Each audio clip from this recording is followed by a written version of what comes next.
last night's 8-5 loss, a tough one. Tigers came in here hoping to sweep. Now they've got to win, too. Well, it's a tough call they had, Larry, last night. I guess the play at first base was pretty close. It could have gone either way. The umpire thought Waltero missed the bag and led to about 6 runs. And then they get bit with a strange dog. You know, Romero hasn't hit a home run in 2 years, and he hits one, and it just kind of unfortunately reminds you of the fortunes of the Tigers in 1984 when guys came out of nowhere and did the job. So it's a tough haul now. They got to win 2 to get. They won't be out of it, but they really need to win 2. Yeah, for Romero, it was his annual home run. He missed last year, but he's gotten a home run every year, and he got 1986's last night. Well, Oil Can Boyd and Jack Morris are the starters today. It's a rematch of a game played on Monday night at Tiger Stadium. In that one, Jack was just excellent, and they need another strong performance from him today. They do, and I expect Jack will pitch well. You know, you keep saying that, and you know the guy can't go out there every time and be a magician. He's just been fabulous, and he's done it more than anybody could expect. And the Tigers have hit Oil Can Boyd pretty good. They handle him very well, and he's a good pitcher with good stuff, and so it should be a good game, but Jack's going to have to once again reach down and save him. It was interesting the last time these two teams met with these two pitchers working. Oil Can Boyd was out in the bullpen very early before the start of the game. There was some speculation that maybe he left the game in the bullpen. We'll have to see what happens here this afternoon, but he really hasn't found it since coming back from the suspension. Well, you know, Larry, that's tough to do, and the young man had a lot on his mind and obviously had some problems, and he's overcome them now, but you can't set out 2 or 3 weeks and jump right back in the flow of things, and it's going to take him a little while, and yet he's a key man on this Boston staff. They're not very deep. They must have him pitch. Some guys like to warm up a long time. Other guys like Mickey Lolich and Denny McLean, they could twirl their arm and say, I'm ready to fire, but you know, 5 or 10 minutes was enough, but some guys, they need more. Well, it should be a good one. We hope you'll stay with us. We'll be back with the Tigers batting order in just a moment. You're watching Pro-Am Sports.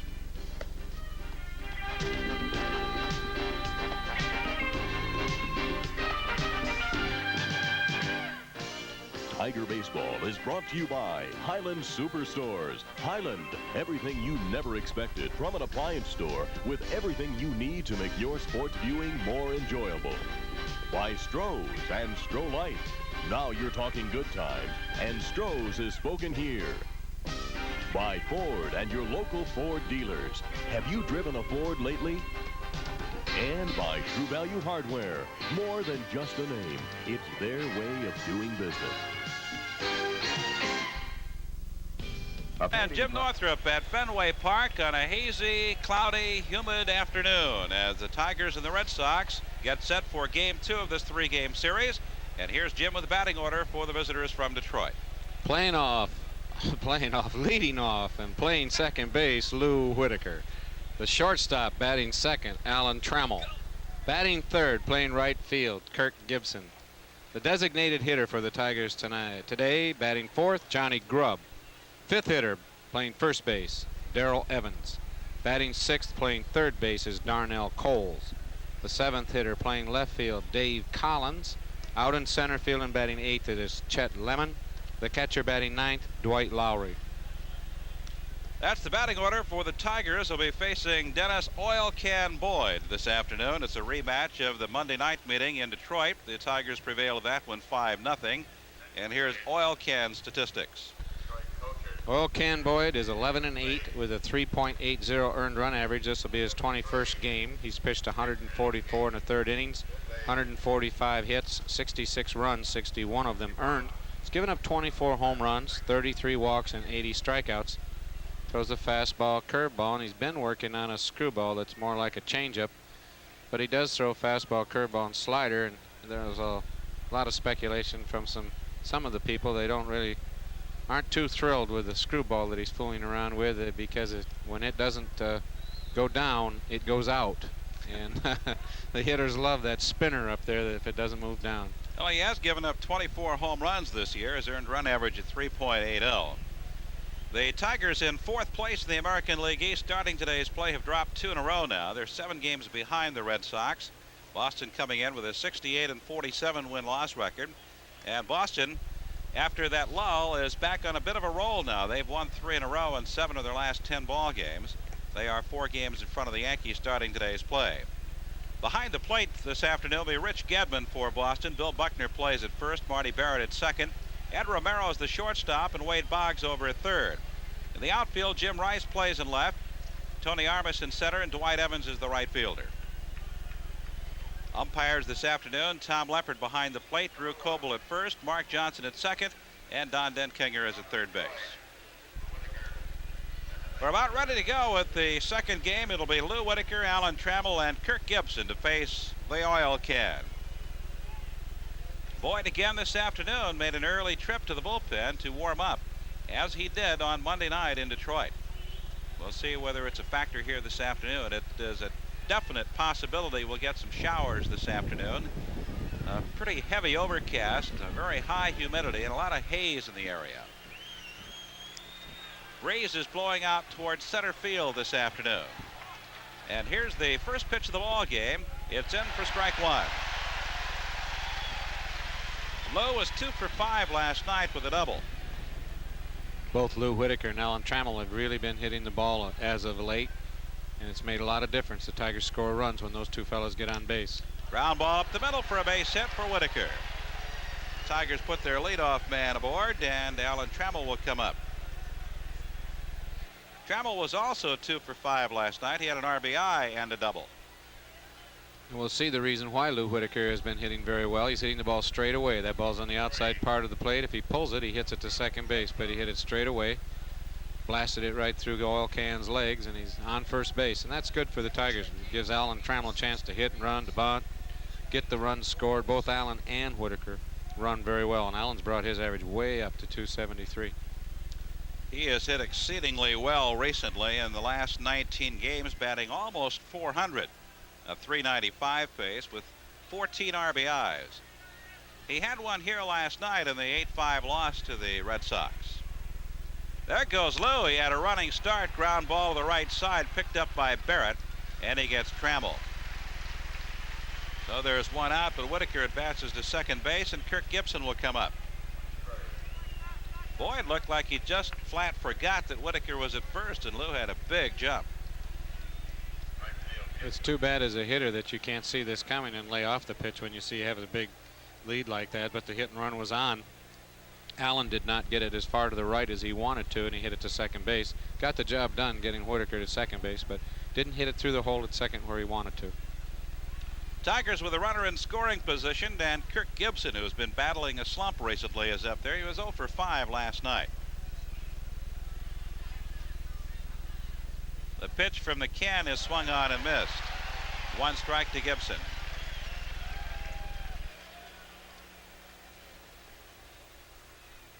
Gibby's been struggling the last week. He's pulling his head off the ball. A lot of times you get in a rut and you don't feel well at the plate. Gibby says he has not felt comfortable at the plate, and you pull your head off, you think you have to swing a little harder, and head and the bat come right off the ball. He needs to just hit it straight away.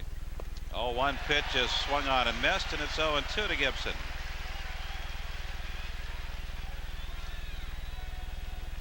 Oil can expends a lot of energy out there. He is always walking off the rubber, behind the mound, stomping around, coming out front,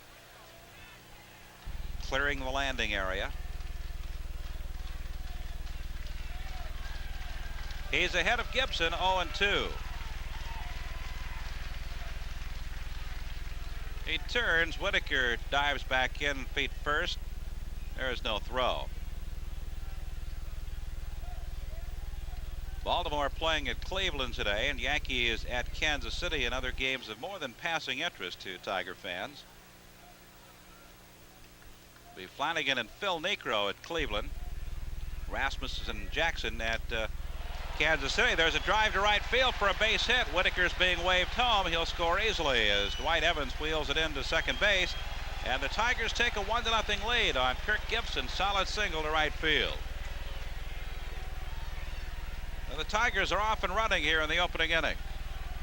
This is not a very good pitch by Ken Boyd when he's way ahead in the count. He made far too good a pitch for Kirk Gibson. Kirk stays right on it, drills it down the right field line. Dwight Evans gets a good jump on the ball. They play Kirk to pull the ball, so Kirk can only get a single, not a double. Whitaker has no trouble scoring at all. Tigers take the lead 1-0, and John Grubb, one of the Tigers' hot bats, will step up. He is the designated hitter, batting in the cleanup spot.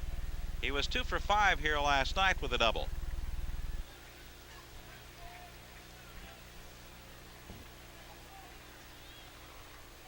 Kirk Gibson at first base has stolen successfully 24 of 29 attempts. That's fouled straight back. 1 strike to John Grubb. Interesting article in USA Today yesterday about the major leaguers most likely hit a home run when he comes to the plate this season. And it's this man, John Grubb, averaging a home run in every 11.7 at-bats. Tigers also have Lance Parrish and Kirk Gibson on that list. There's some interesting names there. Of course, it's all related to the number of at-bats that you have, and the home runs, of course. But Rob Deere is second to Grubb. Kenny Phelps of Seattle is third. Then Jesse Barfield, a fellow you would figure to be up there. There goes Gibson. A drive toward left center. Long run for Armours, and he'll never get it.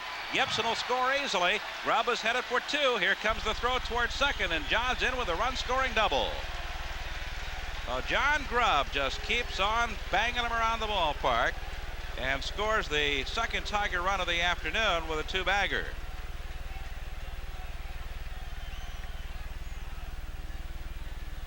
Here we're going to see Kirk is running on the play, and the ball is on the outside part of the plate. John Grubb has really hit the ball the opposite way so well lately, especially the last couple of weeks with power. He's hit a grand slam home run and other home runs in Tiger Stadium to left field. This ball, even though it's only 380 feet, it was to left center, and Armas was playing him to pull a little bit. Easy double, and another run scored. No one warming up in the bullpen. Gedman's going to go out and talk to him for a little bit, try and settle him down. Lou Whitaker led off the inning with a single. He went to second on Alan Trammell's ground out. Then Gibson followed with a base hit, scoring the first run. And Grubb doubles home the second for Detroit.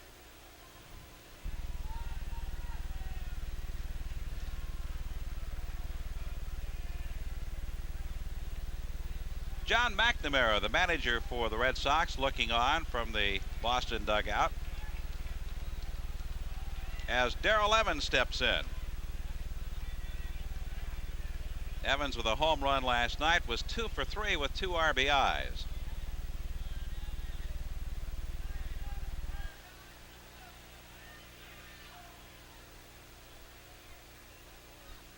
The pitch from Oil Can is in for a strike.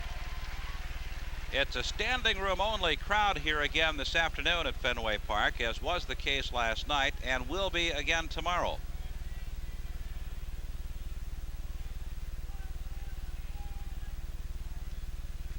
Here's the 1-strike pitch. Fastball misses, and it's 1-1.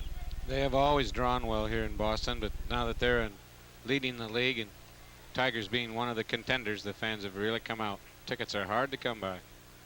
And it's going to get tougher, we understand, as this season wears on. They wind up at home. They've got a pretty good break on the schedule.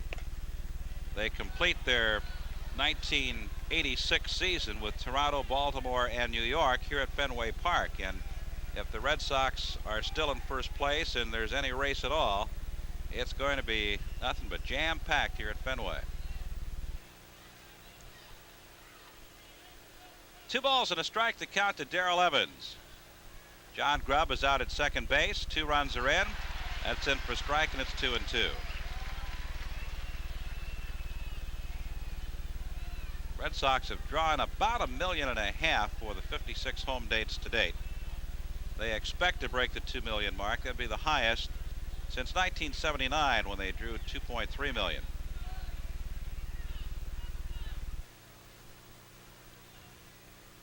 Two and two, the count to Evans. Tigers lead 2-0 with a runner at second and 1 out in the opening inning.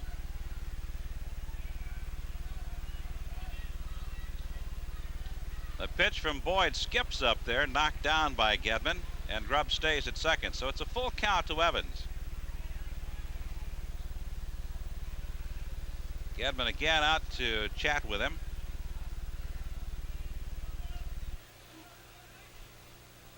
Boyd lost to the Tigers Monday 5-0. The previous start was also in the loss column, 3-1 to the White Sox. He hasn't had during his career a lot of success against Detroit, 3-7, but Here at Fenway Park, he's won 3 out of 5.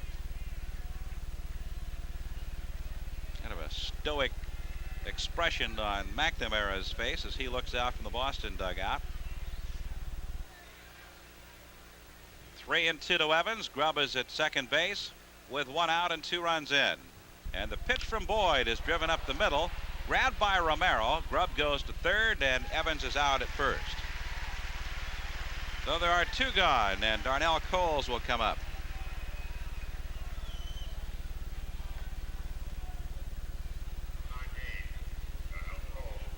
Coles was 0 for 3 here on opening night. Has a chance to drive home the Tigers' 3rd run.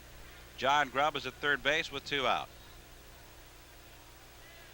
That was good running, with John Grubb. And anytime the ball is hit to your left when you're on second base, you can go to third base, especially if you know where the infielder is playing. And Romero was playing Evans to pull. Evans hit it very well, but right at him.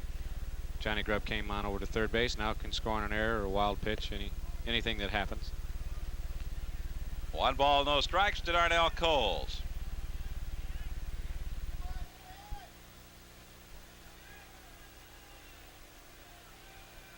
Tigers lead it 2-0.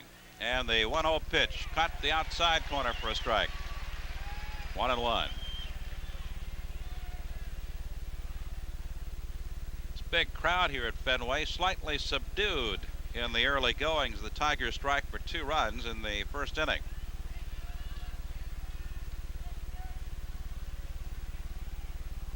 Here's the 1-1 pitch to Coles. That's up and in. 2 balls and a strike.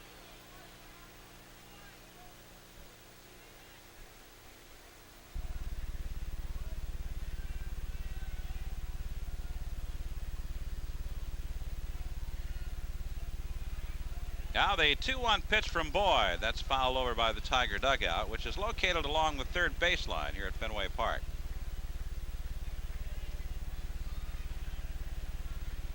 So the count is 2 balls, 2 strikes to Darnell Coles.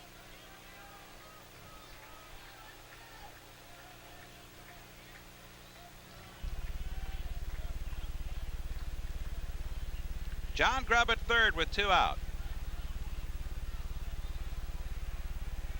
And the pitch to Coles is hit to the right field. Dwight Evans is going back. He's there and makes the catch. Now the Tigers are out in the opening inning, but they scored 2 runs on 3 hits. There were no errors and 1 man was left. We've played a half inning in Fenway Park. It's Detroit 2 and the Red Sox coming up. A leadoff single by Whitaker, followed by the ground out of Trammell. A single by Gibson scoring a run, and a run scoring double by John Grubb put the Tigers on top.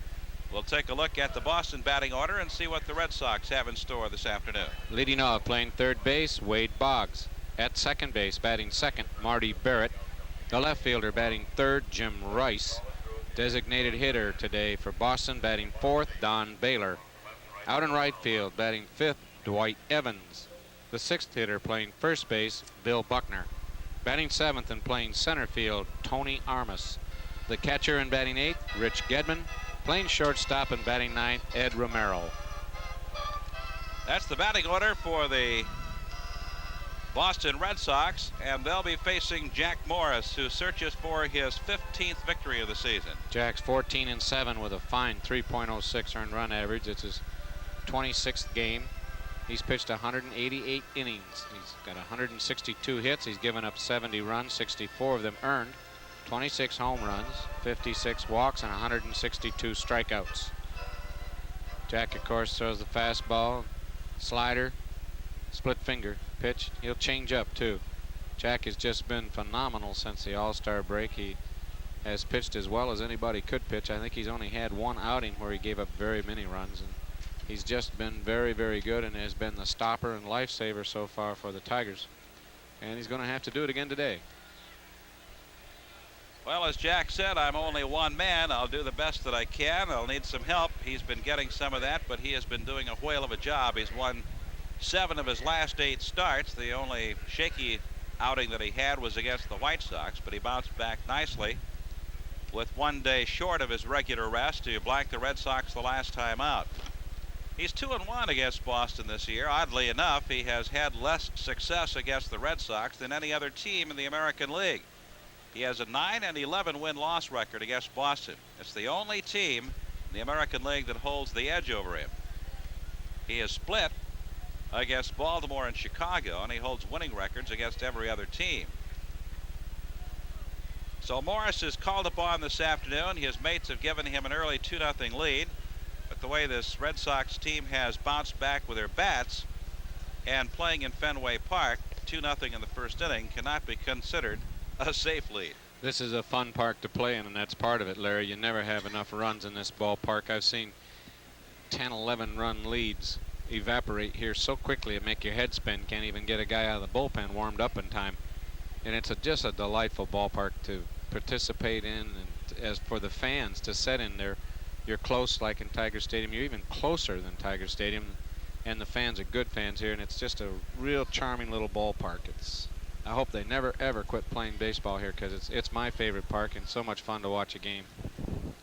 It's the 75th anniversary of this ballpark. It has, as Jim mentioned, a long and a lot of lore connected with it. It's burned down twice. In 1926, the bleachers, which were located along the left field foul line, burned down. They weren't replaced, and the fielders could go behind the foul lines and behind the third base grandstand at the time and make catches and foul balls. Then about 8 years later, practically the whole ballpark was burned and refurbished by Tom Yawkey, who was at that time the new owner of the club. But there have been some greats that have played here over the years. The Ruths, the Yastrzemskis, the Williams. It could take a long time to name the big ones that have played here.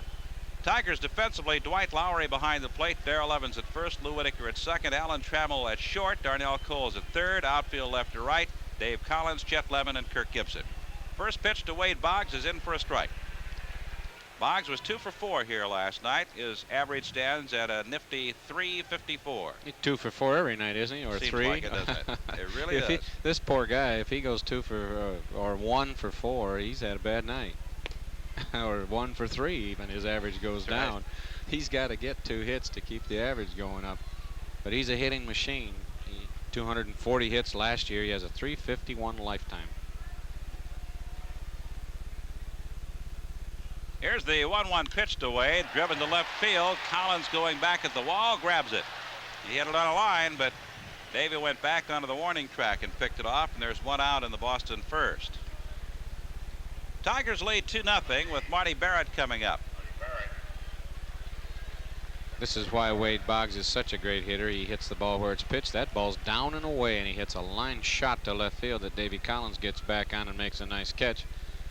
Wade hit it too good that time. Normally that's he just takes a little line drive and just hits it. It's almost as if he can place it with a magic wand, just pokes it into left field. That one he hit too good. Didn't get it up on the wall. Marty Barrett is the batter. He's hitting at a 284 pace. Pops the first pitch foul. This will be out of play. 1 strike to Barrett. He was 1 for 4 with an RBI last night. The Red Sox scored all 8 of their runs in the 5th inning, and then had to hang on as the Tigers came back, but could not come all the way back and fell 8-5 to the Red Sox.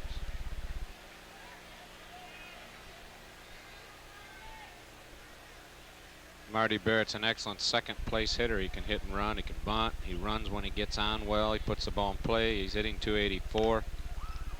He bangs it to the right side. Evans tosses it over to Morris, and there are 2 out in the Boston first. With 2 gone and nobody on, Jim Rice will bat. Jimmy 1 for 5 with an RBI in opening game here last evening. He hits in the 3rd slot.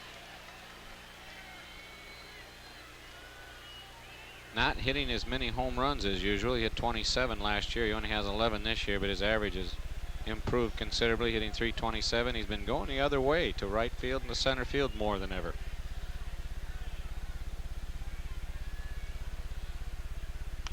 Ground ball left side. Trammell handles it and throws him out. It's an easy inning for Jack Morris in the first.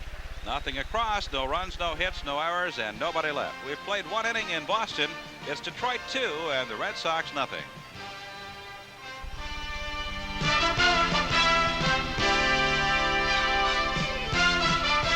Larry Osterman and Jim Northrup at Fenway Park in Boston while the Tigers lead the Red Sox 2-0.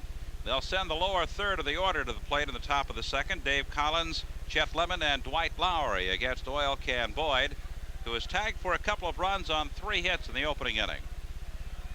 First pitch to Collins is low for a ball. David batting .290 from the left side. He was 1 for 4 last night. Here's the 1-0 pitch from Boyd. That misses. 2-0.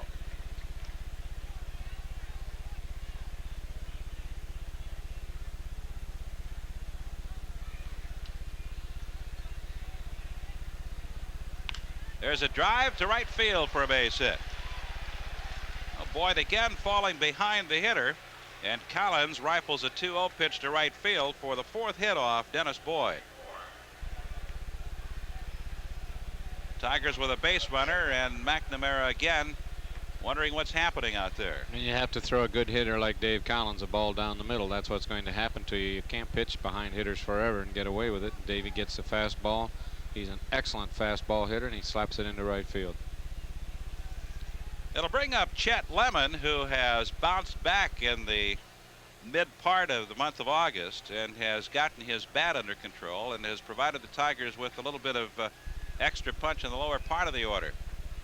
He was 2 for 4, a couple of RBIs here last night. Whoa, that's an interesting little move, wasn't it? But Collins was not napping. Sorely needed bat of Chet Lemon is a right-hand hitter, and he can supply some power. Has hit in the past. Not very many home runs this year, only 5, but Chet has shown some signs of really coming through, and the Tigers really need his bat in the lineup. There goes Collins. Pitch is swung on a miss. Gedman's throw got in. Collins didn't have a great jump that time and was cut down by Gedman on a good strong throw, and there's 1 out. Davey didn't get a jump as good as he normally does, or he would have been safe, but it takes an excellent throw. You see Gedman coming out and throwing that ball, and it's right there on the bag where the foot is, and it's all she wrote when you get a throw like that. Nice throw by Gedman. Erases Collins. There's 1 out now, and it's 1 strike to Lemon. That skips away. 1 ball, 1 strike to Chester. He's hit safely in his last 3 games, going 6 for 12 with 6 RBIs.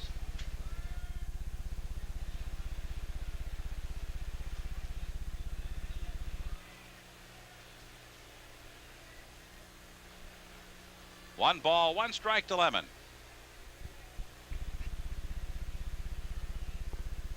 That's low. 2-1. Dwight Lowry is in the on-deck circle. He'll bat next.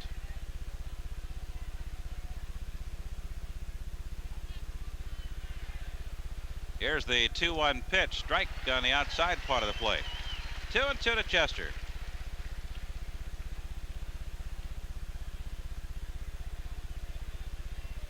They're still coming in here at Fenway Park. All of the seats were sold. Standing room only was on sale for today's game. I imagine there's a bit of a traffic jam outside the park. There's a traffic jam in Boston all of the time. I was just going to say, he just moved it over here a little ways. 2-2 pitch and another base hit. Rice is over after it. Lemon's going to try for 2. Here's the throw, and he's going to be a goner. Chester challenged Rice's arm, and Rice won. 5th hit off Boyd, but 2 fine defensive plays, one by Gedman and now by Rice, keep him out of serious trouble. There's a fastball in the inside part of the plate, didn't get it in, and Chester lines it into left center field. Jim Rice does a good job of coming over and cutting this ball off. It's worth a chance if you're ahead in a ball game. It took a good throw. They got it. Chester is out by a mile. Well, when you're thrown out that far, maybe it isn't such a good play, but it takes a good throw. If the throw is off left or right, then Chester is safe. And trying to be aggressive when you're ahead in the ball game, that's the time to do it. But Detroit has wasted 2 hits here. Oil Can is getting the ball and throwing a straight fastball and not getting it in very good spots, and they're hitting line drives all over the field. He's been very fortunate to be behind 2-zip. Could have been a whole lot worse, but that's where it is. 2-0, and there are 2 out. And Dwight Lowry bats with nobody on. Tigers with 5 hits in the first inning and 2/3. He squares to bunt. It's 1 strike.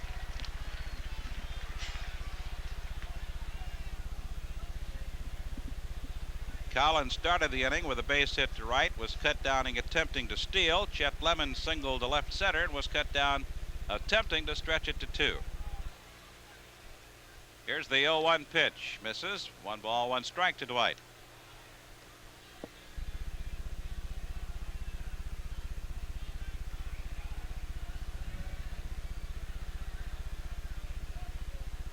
Here's the 1-1 pitch. Swung on. 1-2.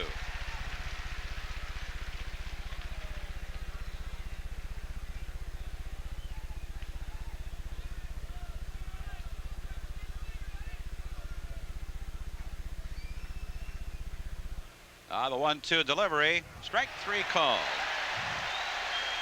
So Oil Can records his first strikeout of the day. The Tigers are retired. No runs, 2 hits, no errors, nobody left. We'll go to the bottom of the 2nd inning. It's Detroit 2 and Boston nothing.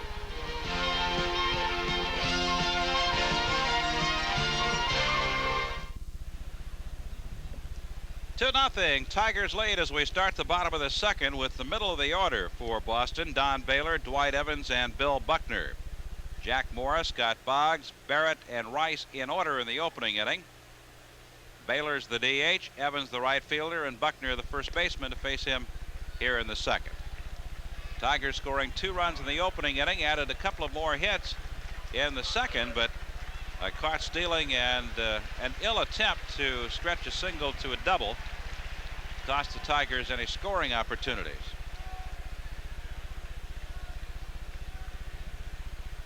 Don Baylor has come over here from the Yankees for Easler, and kind of a good trade for everybody.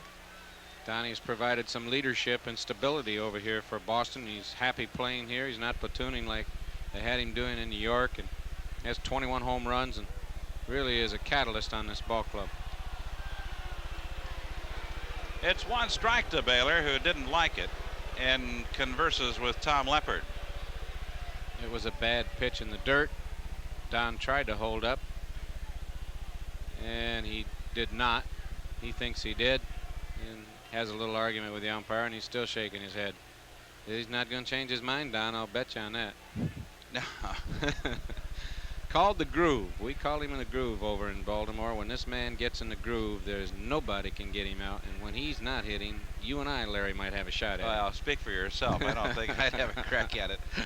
You mean you couldn't get it to the plate? Well, I might be able to do that, but I don't know if he can hit that high arc. Yeah, you got a limited arc. Unlimited arc, you'd be okay, huh? Like in softball. Yep. Here's the 1-1 pitch to Donald, and it's low and away for a ball. 2-1. Leppard was the umpire at first base who was involved in that controversial call last night. In the 5th inning, the Red Sox went on to score 8 times, and that was the difference in the game. Swing and a miss by Baylor, and it's 2-2.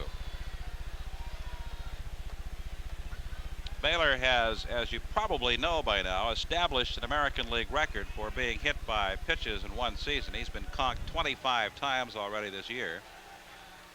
Don stands fairly close at the plate and will not give even a quarter of an inch. He will stand like there like a block of granite, and if you throw it at him, he'll let it hit him. Cole short hops it nicely, the long throw, and there's 1 out in the 2nd inning. So Morris has retired the first 4 men to face him, and now we'll take on Dwight Evans.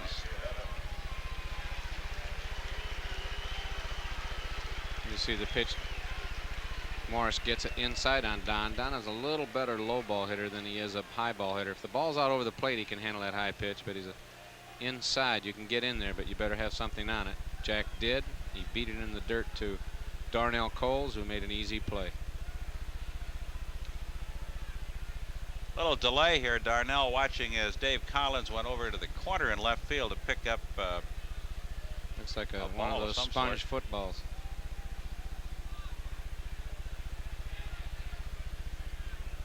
Dwight Evans will bat. He was 0 for 3 last night. He's up there with 1 out and nobody on here in the second inning.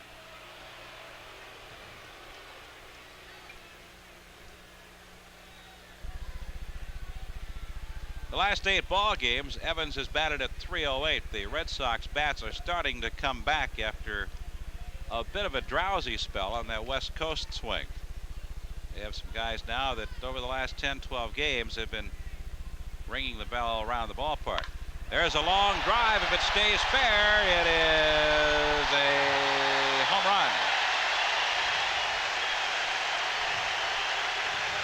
Dwight Evans, 17th homer of the year. Never any question about the distance, but it was curving toward the line. Dropped safely in the net, and the Red Sox are on the board. It'll be 2-1. Nothing unusual for this guy. If I've seen it far too many times. He always hits well against the Tigers. I remember even when I was playing against him, he'd always get 1 or 2 homers every series. He caught a pitch there and he just racked it. That ball is way out over into the apartment houses over yonder. Headed. Evans now has 33 career homers against Detroit Tiger pitching. It's 2-1 now. The Tigers' lead cut in half with Bill Buckner up there. It's the first hit of the ball game off Jack Morris, and the 27th homer allowed by Morris this year. Dwight Evans had 29 of them last year, and he has 17 now this year. It's fouled straight back. He now has 73 RBIs. Those middle 3 guys, actually the 3rd, 4th, and 5th hitters, all have 70 or more RBIs. Rice has 73, Baylor 79, Evans 72, and then Buckner follows. He has 66.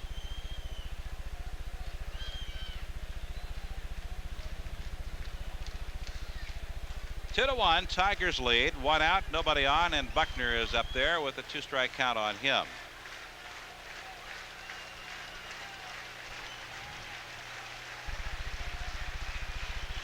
Bill Buckner is an excellent hitter. He's had some injuries this year. He hit .299 last year. He's only hitting .246 as an average, but he does have 10 home runs and 66 RBIs. Excellent glove man at first base. Not hitting for the high average this year. Well, he's really been hobbled. He's had to miss some games because of the bad heel. He's going to have surgery following the season. He's one of the walking wounded that the Red Sox have played with throughout much of this year. But they've all pulled together and have themselves a 4-game lead. This is popped to shallow left. Collins coming in. He's got it, and there are 2 out in the second. So with 2 out and a run in, Tony Armas will bat. Tony, going to see a replay of Evans. There wasn't any doubt when he hit this. It was a matter as if high. Yeah, that's high enough. Yep, when they stand around and look like that, it's all over, gang. He just wanted to make sure it stayed fair, and it just cleared everything. Well, if you're going to give it on, they only count 1 no matter how far they go. That's Might right. as well salute it. Paul Foytak used to salute those long ones. He said, goodbye. Hasta la vista. What? It's only 1. Might as well hit it 500 feet as scrape the fence 325. Right. It counts the same. Paul was proud of those long ones. Here's the 1-0 pitch to Armas. Checks the swing. He's funny. You ask him how he held it. He cross seam. What else? How'd you hold that pitch, Paul? Oh, cross seam, about 450 feet.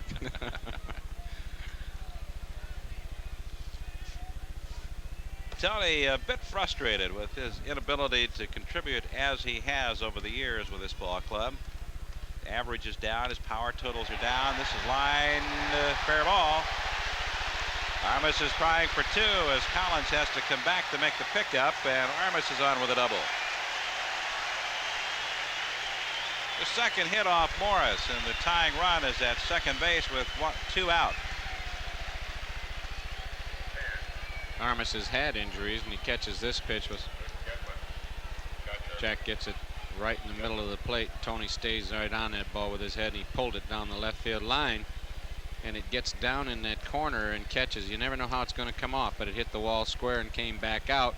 Davy Collins, not used to the left field wall, went to the corner. You don't do that. You come up the line. It will come off. It won't go around that corner when it goes down there. It'll come back toward the infield. There's so many different angles. You saw that door down there in left field. There are doors in center field. There are doors in left center field. And there's so many angles in this ballpark. You really have to take a look around when you go out there to play the position. You do, and you have to be careful.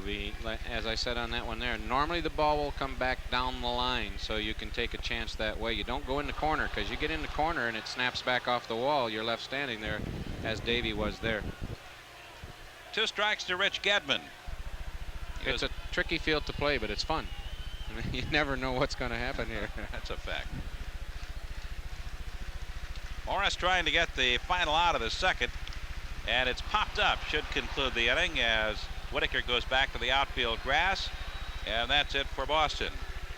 Red Sox score a run on the home run by Evans. There were 2 hits in the inning, no errors, and 1 man was left. We'll go to the 3rd inning. It's Detroit 2 and the Red Sox 1.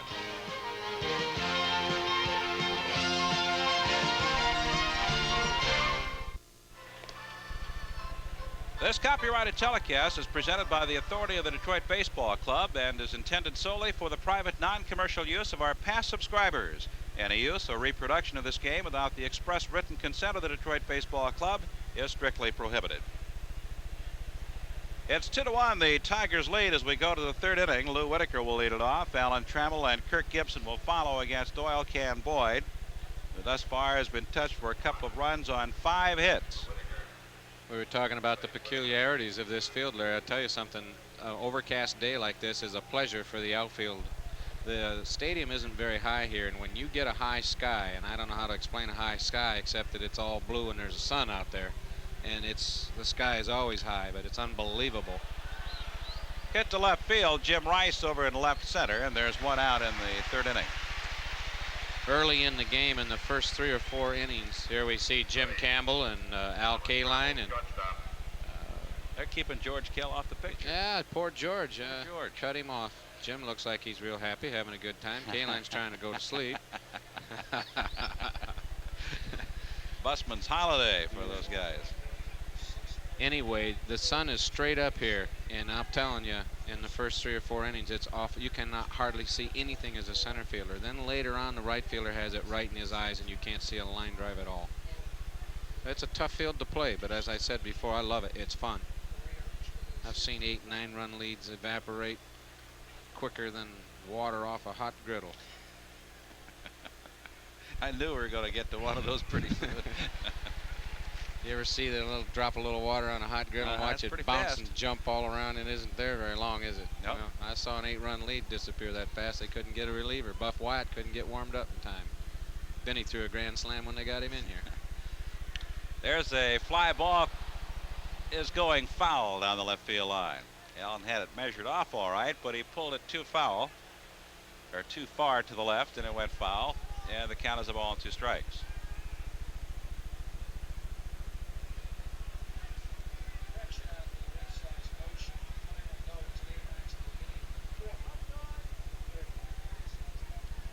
Tigers lead it 2-1. We're playing in the 3rd inning, 1 out.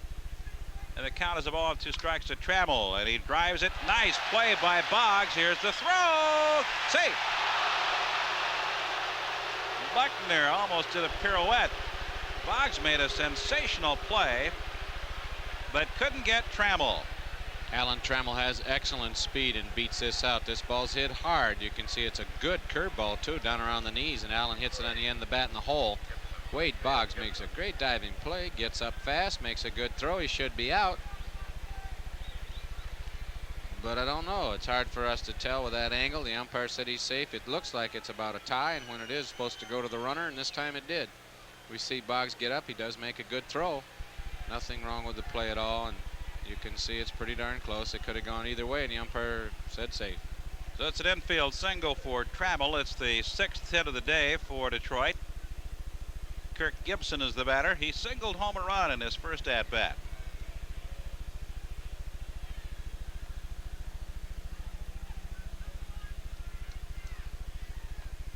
Both Kirk Gibson and Darrell Evans have not hit well the last week, and if the Tigers are going to go anywhere, they're two of the key fellas. Those two fellas, Chet Lemon and Larry Herndon, the four of those guys really have to supply the power from the left-right side. Gibby bounces one through. Trammell heads for third, and Evans' throw goes to second, and the Tigers have them at first and third with one out in the third inning. It's the 7th hit off Dennis Boyd and Gibson's second of the afternoon. We're going to see it again. Oil Can's been fairly fortunate so far not to have more runs scored. This isn't a bad pitch. It's tailing away from Kirk, but he pulls it in the hole with a man on first, and you saw Alan Trammell wait for the ball to get by. Good running by Alan Trammell. He knows right field is big, and Dwight Evans has to play deep, and even though he had to wait for that ball to get past him, he still has time to go to third base. Good, smart running by Alan Trammell. That's knowing where the fielders are before the ball's hit, and that's all it takes. Just take a look around. You got nothing else to do. Find out where everybody's playing. That way when the ball's hit, you don't have to look, you know. That was Sammy Stewart, who has just started to throw in the Boston bullpen. John Grubb doubled home run in the first inning. He's up there now with runners at first and third and one out in inning number 3. The Tigers leading 2-1. This is usually a situation Johnny Grubb does very well in. He doesn't try to pull the ball in this situation, and he makes sure he gets a good pitch with a runner at third and less than 2 outs. Fly ball time, and Johnny's pretty good at this. Fastball cut the inside corner. John thought it might have been a little too far inside. It's 1-1. And I think one of the easiest ways to have success in this situation is until you get 2 strikes, give them that inside pitch if they can get it in there, because that's what they want to do. Pop you up or get you to hit it on the ground. Look for something from the middle out and hit it straight away.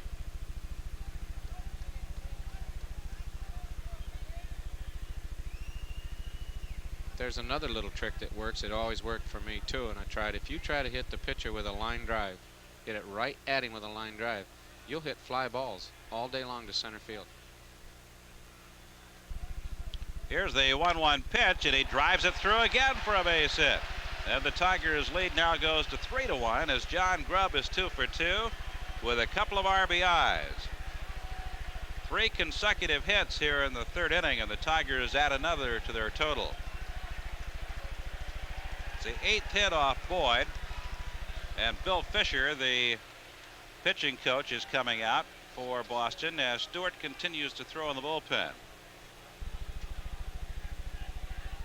We were talking about taking the middle of the plate, hitting it, and that ball's on the outside corner. Johnny Grubb hits it straight away, line drive, right back into center field. That's the weakest part of the defense in that situation. Scores Allen easily. Hit too hard for Kirk to get over to third base. I doubt if he'll steal it in Boston because you can score a lot of runs here. You don't run too much, but Kirk has the kind of speed he can steal third just as easily as second. It's really not in Sparky's game plan, although he'll surprise you sometimes. We've seen him steal in Detroit, steal third, double steal. Darrell Evans is the batter. Run in and one out. Runners at first and second. Detroit leads it 3-1.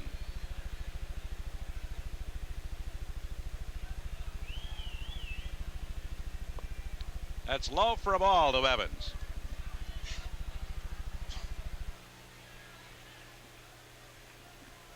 Evans grounded out in his first at-bat. That was in the opening inning when the Tigers scored their first 2 runs. It's outside for a ball, 2-0 to Darrell. Boyd is getting dangerously close to working on his last hitter this afternoon. He better get Darrell out. or it's see- going to be more than dangerous. The hook's going to get him. That's 2-1 to Evans. He escaped in the second inning. The Tigers had back-to-back hits from Collins and Lemon to get the inning started, but Collins was gunned down by Gedman on a good throw, and Dave was attempting to steal, and then Chester tried to stretch a single to a double, and Rice cut him down at second base.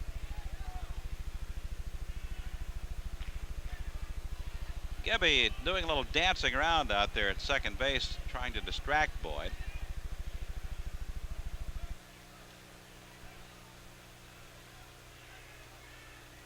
Here's the 2-1 pitch swung on. 2 balls, 2 strikes to Evans.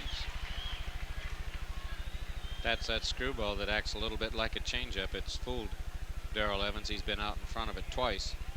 Boyd has made some good pitches the last couple innings, but the Tigers have treated him rather rough. They've hit the ball well on some good pitches. Early in the first inning, he grooved a few, and they hit line shots then too. So might be one of those days for the Can. That's pulled foul over by the Boston dugout and pops in. It stays at 2 balls, 2 strikes to Evans.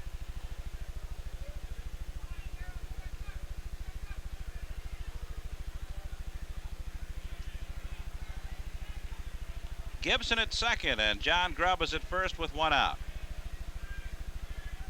And the 2-2 pitch, ball 3.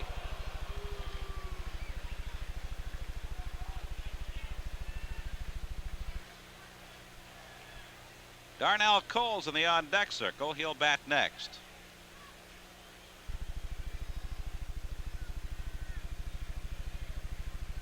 Here's the 3-2 pitch. They're running, and it's hit high toward right center. They'll have to retreat as Armas is over. He makes the catch, and everybody goes back. So there are 2 out. Anderson turned him loose, but Evans' fly ball was to relatively easy range for Tony Armas in right center, and there are 2 gone with Darnell Coles coming up. Darrell Evans has a good eye. He'll strike out occasionally, but that was a calculated gamble on Sparky's part. Gibson has good speed. Well, Can made a good pitch right there. He'd been staying away with change-ups, a little screwball, and trying to cut his fastball in that outside corner. He came inside and jammed Darrell a little bit. Tigers with 8 hits, only 1 has been for extra bases. John Grubb had a double in the first inning. Now Darnell Coles is up there. Both are running. Here's the throw towards second, and he's out. Tigers trying the double steal, and John Grubb is gunned down.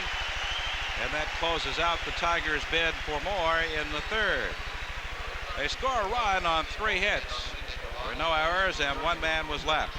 We go to the bottom of the third inning. It's Detroit 3 and Boston 1.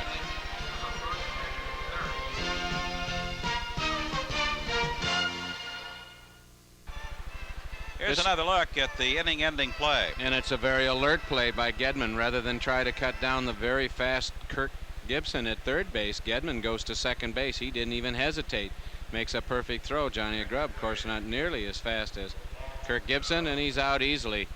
I don't know about running in Boston with 2 outs and a right-hand hitter up. I mean, you can score a lot of runs. It doesn't take too much. The wind is blowing out a little today. Hit one up off that wall or hit one in the screen. Great play by Gedman.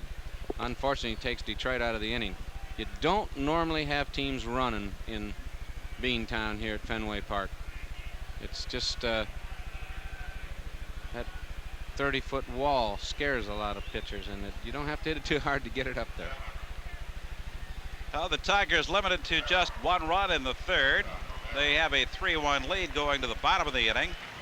Ed Romero, who smacked his annual home run last night, will lead it off in the third. He'll be followed by Wade Boggs and Marty Barrett.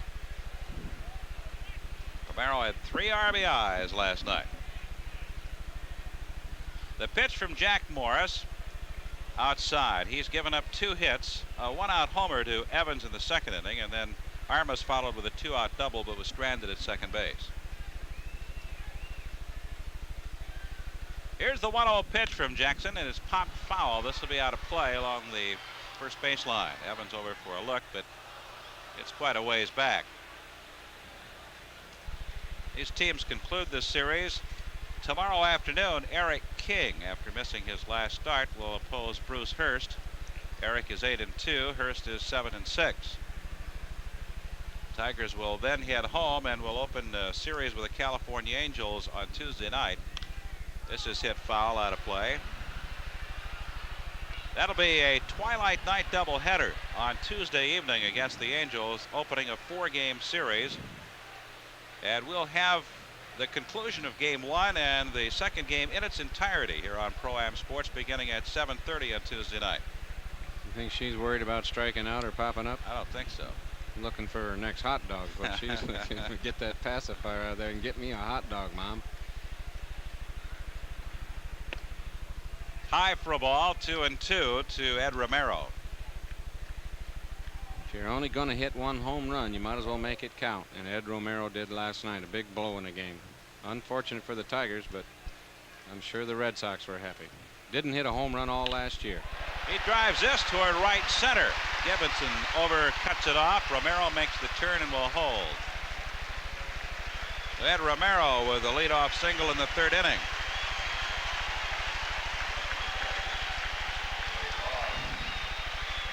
Ball is hit very, very hard. It's up in the strike zone. Fastball down the middle, and Romero just drives it into right center. Kirk Gibson got a good jump on this ball and got over here, and you see him catch this ball, turn and make a good throw. He saved a double. He held Romero to a single. Romero had ideas, as you can see, of going.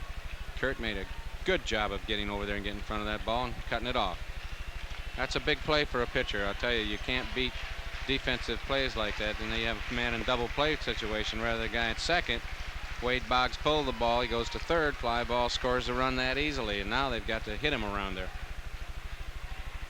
Boggs lined to Davy Collins on the warning track in left field in the first inning. He's 0 for 1 today. The pitch from Morris took something off and got it over. 1 ball, 1 strike to Boggs.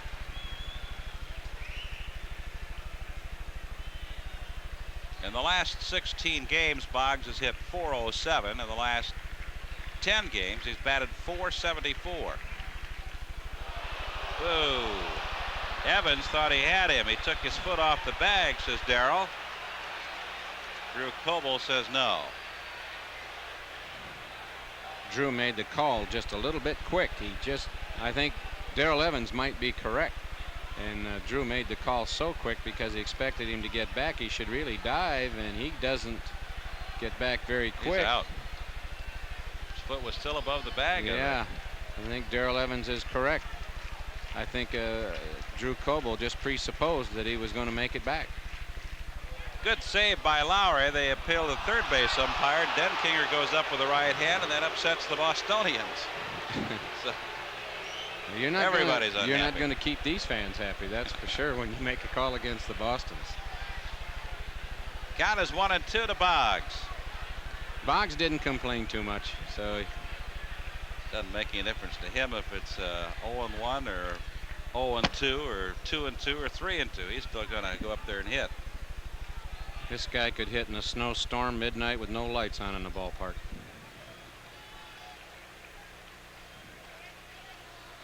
That might be a pretty good challenge even for Boggs. I used to tell Joe Niekro I could hit him that way.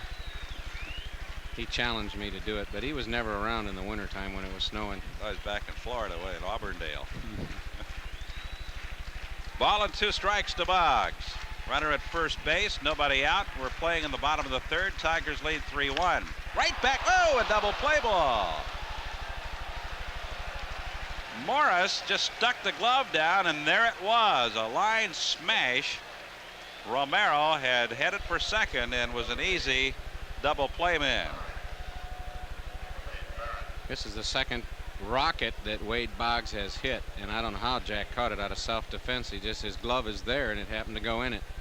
And surprised Jack, I think, as much as anyone else. And you really can't fault Ed Romero. That ball looked like it was going to go through. It's not a good play, but it can happen. It happened so quick, and the ball was hit so hard. Marty Barrett will bat with 2 out. He takes a strike on the outside corner.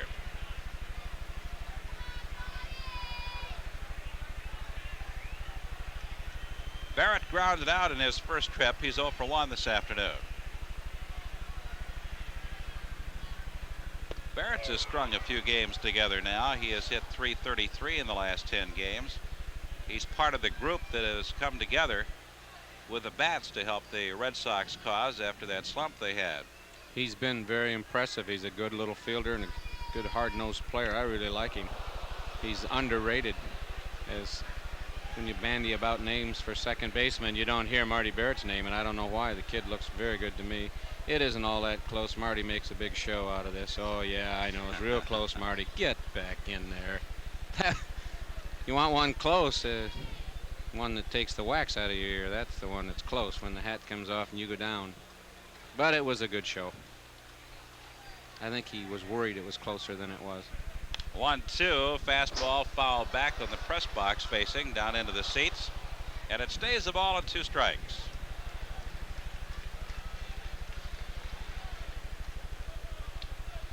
You see reactions from various hitters when they're hit by a pitch. You'd never, or I should say seldom, I guess, see one from Baylor. He's been hit so many times he sort of anticipates it. He just goes to first base. You have to check the ball to be sure it isn't hurt when it hits Baylor. Barrett is a weak strikeout victim. The first strikeout of the afternoon for Jack Morris, and the Red Sox are gone. No runs, 1 hit, no errors, nobody left. We've played a third of the ball game. It's Detroit 3 and Boston 1.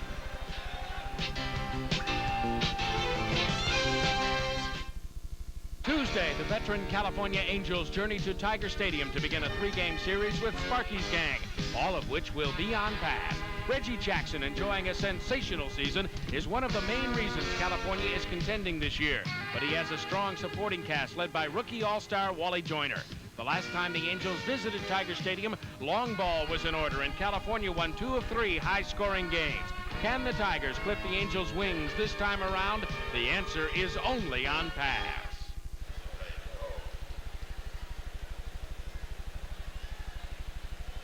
Here we go. We're going to see Jack strike out Marty Barrett. Threw him one up and in, then threw him a fastball. Now this is a breaking pitch, a slider right on the outside part of the plate. Marty Barrett is way out in front, can't possibly reach it. Good pitch by Jack Morris. That up and in fastball does its number every once in a while. Yeah, especially the way Marty reacted. You might want to do that again.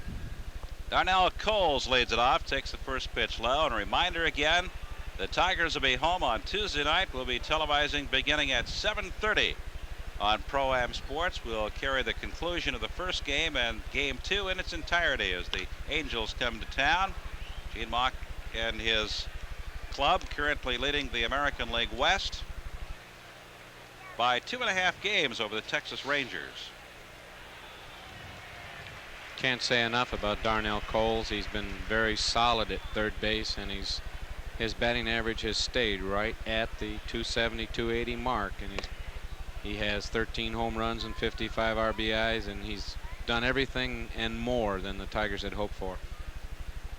He's going to be a fine player. If he doesn't get hurt, there's no reason at all. This kid is just maybe one of the best third basemen around before it's all over. 2-1 pitch is fouled at the plate, and it's 2 balls, 2 strikes to Darnell. Oil Can Boyd has been flirting with disaster all afternoon long. Tigers tagged him for a couple of runs on 3 hits in the first inning. Detroit had 2 hits in the second inning but couldn't score, and he gave up 3 consecutive hits in the third inning. The Tigers were limited to just 1 run.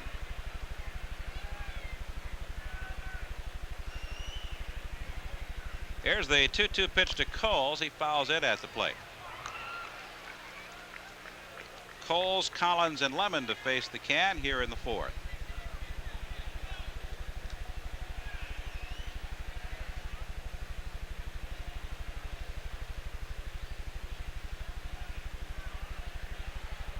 Here's the 2-2 pitch from Boyd, hit to the shortstop. Big hop for Romero, and he throws him out. There's 1 gone in the 4th inning. Now Dave Collins will be the batter. Dave had a single in the second inning, but was cut down by Gene Gedman attempting to steal second.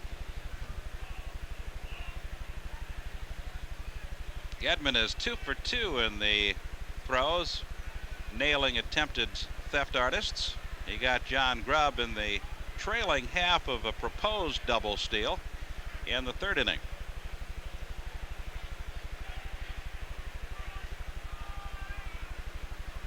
Collins drops the butt down. Boyd hustles over. Nice play, but it got away at the bag. Good play by Boyd. He had no other alternative than to field the ball with a glove and flip it over. The ball, Barrett, or Buckner, and Collins all arrived at the same time, and Davey is safe. They're taking a look at it and talking to the umpire about Collins being inside the line. Davey makes a fine bunt here, and you're going to see an excellent play by Boyd. This is all he could do. Flip it. He got it up the line, and I guess Davey Collins is inside the line. You cannot run inside that line. You have to run on the outside of the line. If you're on the inside of the line and interfere, you're out. Davey just got back to the right-hand side. It was close. Excellent play by Boyd, but he just got the ball into the runner a little bit where Buckner couldn't get a hold of it. Collins' second hit of the afternoon, and Chet Lemon, who singled in his first trip, is up there. Chester tried to stretch it into a two-bagger, but was gunned down on a perfect throw by Jim Rice. It's the 9th hit of the afternoon for the Detroit Tigers.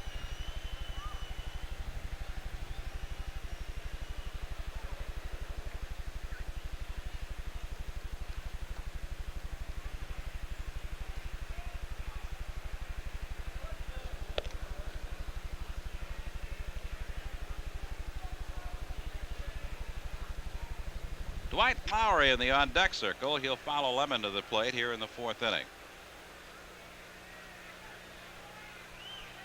The pitch from Boyd is on the corner for a strike.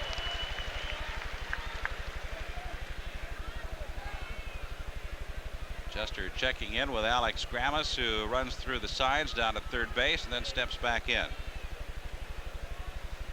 Chet does a good job of looking the coach all the way through the signals. The worst thing you can do is, if you get a sign, look away right away. If they're alert, you'll know that that's the sign. They pick off the signs. You have to let the coach go through all of them so that you don't give it away.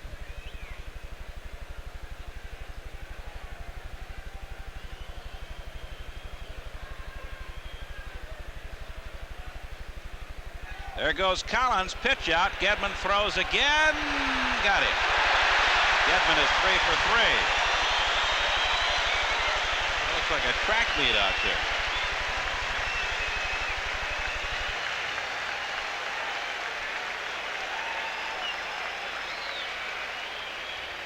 Davy Collins doesn't get a real good jump, not real bad, just average, but it's a pitch out, and Gedman's got a fine arm. Makes a good throw right there and a good quick tag. He just does get Davy Collins. We see it. That was a very good quick tag by Marty Barrett and an excellent throw. 2 are out. Lemon takes a strike on the outside corner, 1-2. Tigers are aggressive. They've been running all over the place. It could cost them in the end. That's the third base runner they've had thrown out.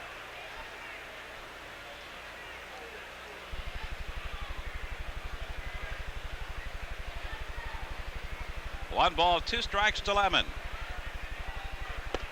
Called strike 3.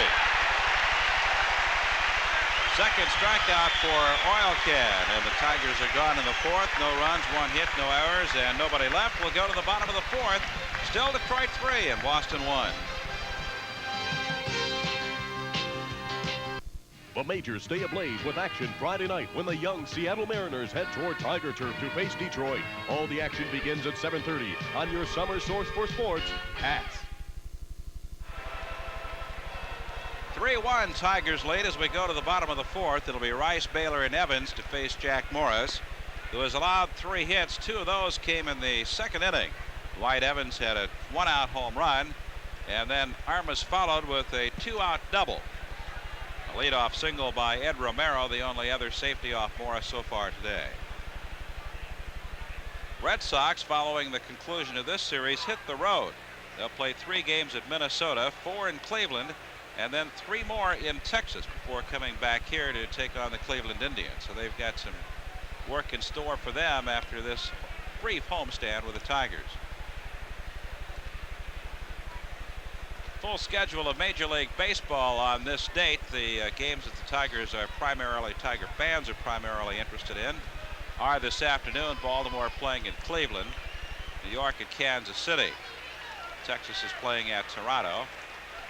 But this, because of the early start at 1 o'clock here in Old Back Bay, we'll have some scores starting to arrive fairly soon on those other games. We'll pass them along to you. Jim Rice will lead it off in the 4th inning. This big crowd here at Fenway Park has been quiet for the most part this afternoon. Just one swing by Dwight Evans brought them to their feet, and that was it thus far.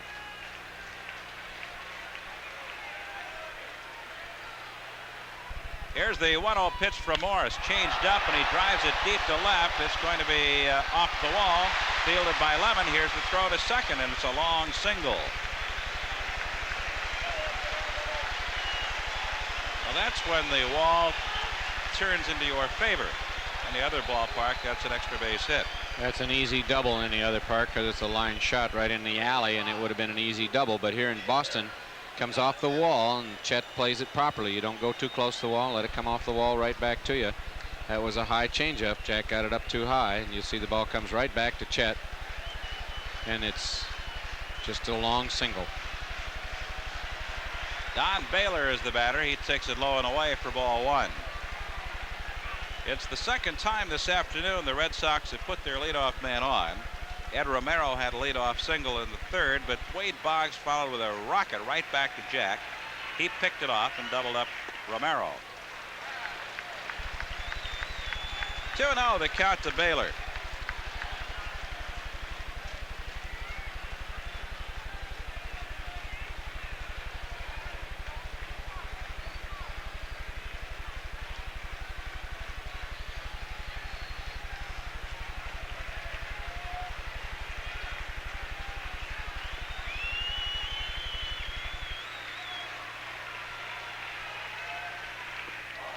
He fooled him completely as he took something off that. Baylor way out in front. It's 2-1.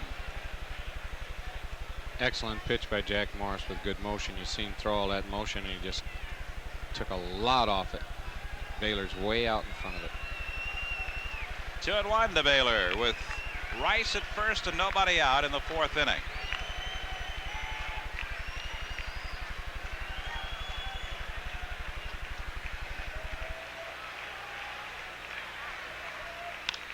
It's popped up on the infield in foul territory, now blowing up the line. Lowry grabs it, and there's one out in the fourth inning. Breeze has shifted a little bit now. It was blowing out toward right. It's blowing across in the right field foul pole to the left. And it is getting a little bit brighter. Perhaps the threat of showers will leave the area for a while. Dwight Evans gets a nice round of applause as he comes up. He supplied the Red Sox with their only run, his 17th homer in the second inning.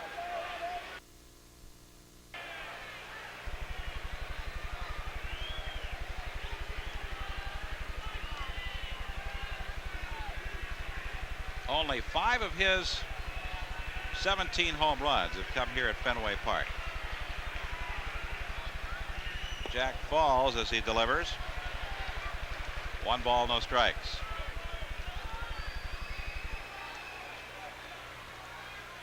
Jack sometimes gets that foot down too quick, I guess. I don't know why, but he has a tendency to stumble. He put his foot down sideways. Maybe that was why. I don't know, he does that every once in a while. It's a strange thing to happen, but it happens to him quite often. It leaves him in a vulnerable position if a ball comes back quickly at the mound. Might have it for lunch. I'm telling you. Normally, though, when that happens, the hitter doesn't watch the ball. He sees the pitcher fall down. He'll have a tendency to forget the ball and watch the pitcher. So you get away with it sometimes. You wonder what the heck's going on. Morris has fallen behind 2-0 and delivers 3-0. Jack has struck out 1 batter. He has not walked anyone. He has allowed 4 hits today.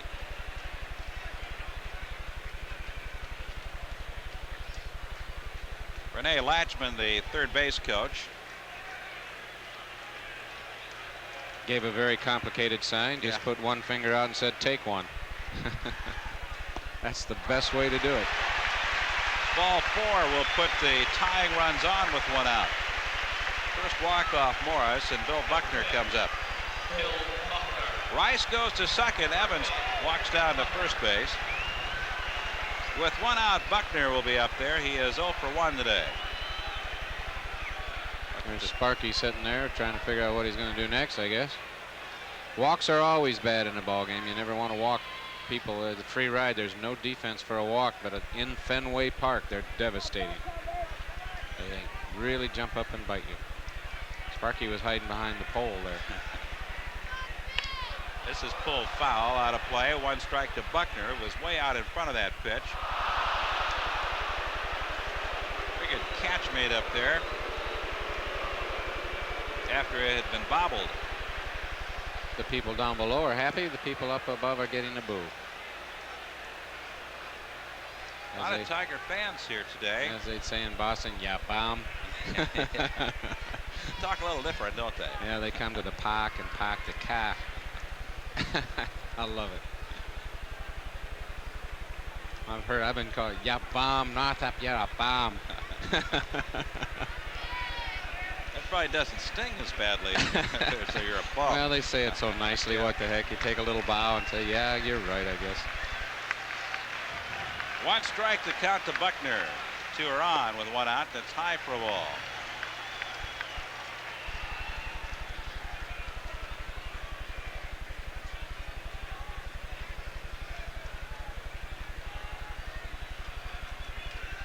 Tying runs are on with 1 out. Buckner's a good double play man. If he hits something on the ground at somebody, doesn't have that good speed anymore. This is hit foul out of play along the left field line. He can barely run 3/4 with his heel and his knee bothering him as much as it does. He has to put an awful lot of effort in it to even generate 3/4 speed going down the line. So if he puts one on the ground, it'd be definite double play like opportunities. Morris is ahead of him, 1 and 2.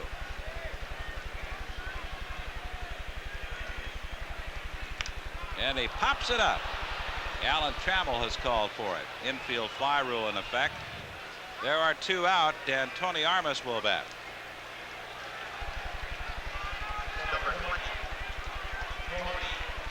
Rice stays at second. Evans is still at first base. 2 out, and Armas, who had a double in his first at-bat, is up there for Boston.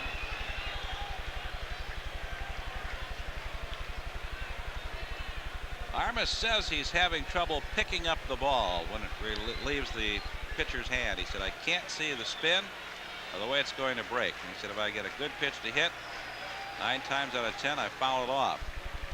His first at-bat today, he drilled it down the left field line just inside the fair territory. I wonder if you ever thought of seeing an eye doctor. Well, if you can't see, you ought to have him checked anyway. Maybe he has. It's a very good point.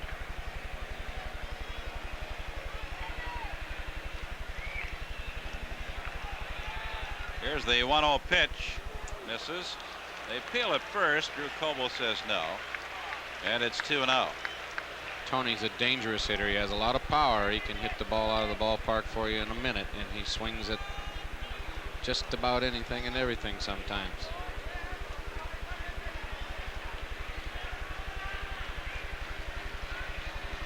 Does not get cheated. Fouls this one back. It's 2-1. A little late on that swing on Morris' pitch.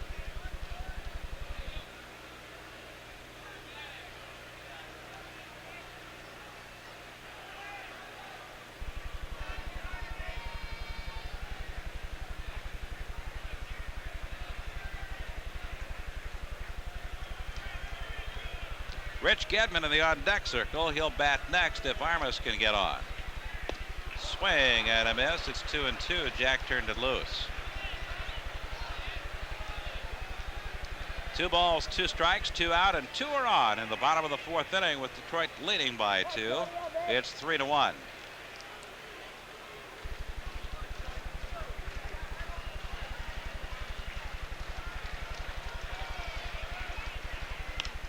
A looper toward right field will drop in. Coming home is Jim Rice. Headed for third is Evans. He's being waved home. Here comes the throw. It's offline, and they tie the game.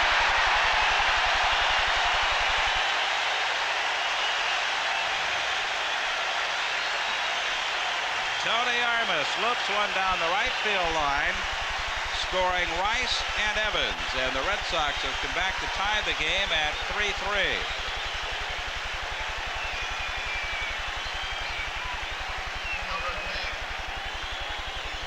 Jack has a little tough luck here. He makes a real good pitch on Tony Armas. The ball's down. He hits a little flare off the, you can see just a weak swing. Put the wood on it, and it's a flare down a right field line that stays fair, goes down over the fence. Gibby's really going to have to get over there and hurry if he thinks he's going to throw out Evans, who can run. And he makes the throw. It's offline. doesn't have a chance to get Dwight Evans. We have a tie ball game. And the lead run at third base with 2 out with Rich Gedman up there. Good save by Lowry as Morris delivered in the dirt.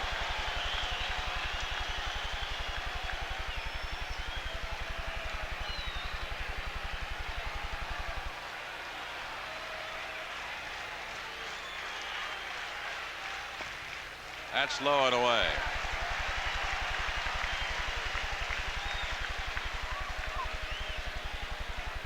Two balls, no strikes, and they'll put him on and pitch to Romero.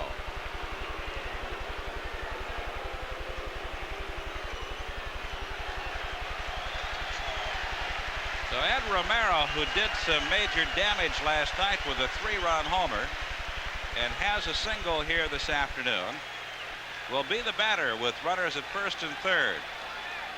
Red Sox scoring twice here in the 4th to tie the game at 3 runs each.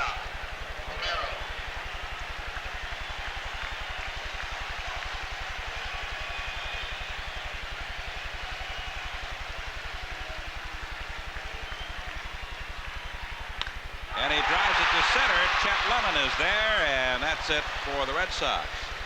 Romero hit it hard, but right at Lemon. Red Sox score 2 on 2 hits. There were no errors, and 2 men were left. We'll go to the 5th inning. It's Detroit 3 and Boston 3.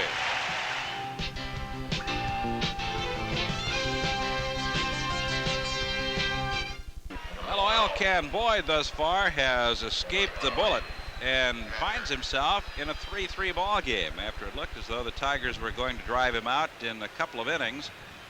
Some aggressive base running on the Tigers' part and some great throwing by Rich Gedman resulted in Tigers being wiped out on the base paths, and the Red Sox came back in the bottom of the 4th with a couple of runs of their own and have tied it at 3-3.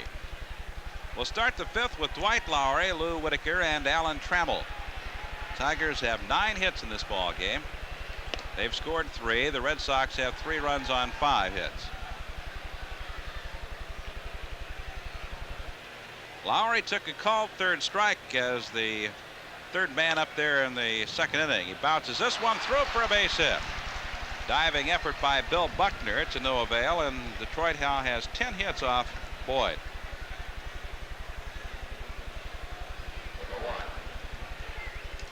Dwight Lowry has just done a fantastic job of covering for Lance Parrish since he's hurt his back and hit around 330 the whole time. See, Dwight pulls that ball, hits it right in the hole. It's kind of a C&I ground ball, but they all count. Buckner tried to make a diving play. Tigers have something going for him in the 5th inning.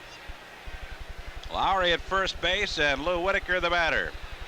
Speaking of injured Tigers, Dan Petrie. We're talking with Sparky Anderson in his office before the game today, and he said Dan was scheduled to work out in Lakeland this morning, come back to Detroit this afternoon, work out at Tiger Stadium tomorrow and Monday, and return to the rotation. He'll pitch the first game on Tuesday night against the California Angels. Lou is 1 for 2 this afternoon, and he drives it up the alley toward right center field. This will be 1-2 hopper off the wall. Lowry is being stopped at third, and Whitaker's in with a double. It's the Tigers' 11th hit of the afternoon, but just the 2nd for extra bases. And Whitaker continues to swing a very good bat for the Tigers. He's 2 for 3 today after 2 for 5 last night. Here we see the pitch. It's on the outside part of the plate, a little bit up. Lou Whitaker just stays right on it. Watch his head. Stay right on that bat. Lines it deep to right center. And, of course, they're going to come out and stall again, get the bullpen hot. Boyd has just been so darn fortunate to have given up 11 runs and only 3 hits. I mean 11 hits and only 3 runs so far this afternoon. A lot of base running, a couple of mistakes, and some great throwing by Gedman. I believe that's Sammy Stewart out there that's throwing, and he'll come on to relieve Boyd. He's really banged around here this afternoon. 11 hits, 9 of them were singles, 2 were doubles.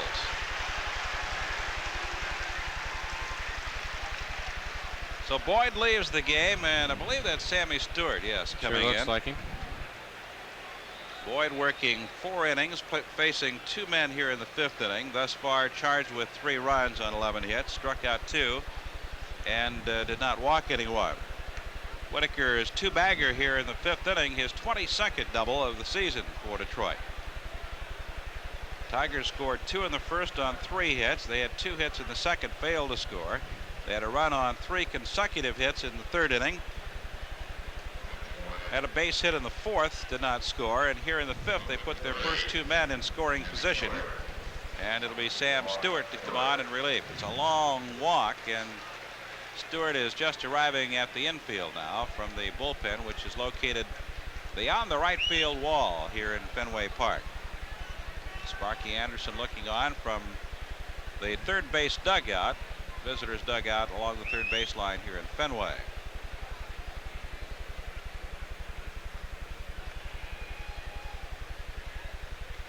So John McNamara has made the change after seeing all that he wanted to see this afternoon, and Boyd leaves with the game tied at 3-3, but leaves 2 men in scoring position. Sammy Stewart is 3-1 with a 3.06 earned run average. 16th game he'll be in, 35 1/3 innings. He's given up 31 hits, 13 runs, 12 of them earned, 2 home runs, 23 walks, 31 strikeouts. Sammy has excellent velocity on a sinking fastball, throws a curveball and a slider. Been in a relief appearance before. Looks like they're going to use him in middle of relief. He was short relief at one time and had a lot of success with it. But they have Stanley here in the bullpen and Sambito has been doing an excellent job. And then they have a Schiraldi who has been throwing very, very well. He was the #1 pitcher ahead of Clemens, if you can believe that, in college. So they have those 2 fellas out there, and so Sammy Stewart has been put into the long relief spot. Has good stuff on the ball, sometimes has trouble getting it where he wants it. Their bullpen ranks 3rd in the American League in saves behind New York and Baltimore, and the pitching staff as a whole for the Red Sox is 2nd in the American League in earned run average behind Milwaukee. Sammy has his work cut out for him here. He'll face Alan Trammell with runners at 2nd and 3rd and nobody out in the 5th inning. Stewart last worked on Thursday night at Kansas City when an inning and 2/3 allowed a couple of hits, no runs, walked 2, struck out 2. He delivers low to Trammell to start him off here in the 5th.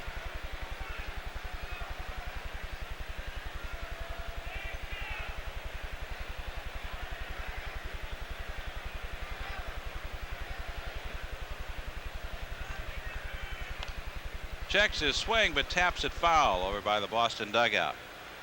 They're halfway in on the right side of the infield and normal depth on the left side here in the 5th inning.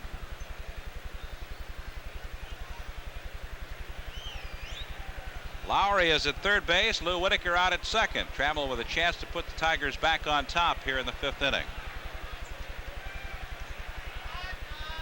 That's low. Nice save by Gedman. 2-1.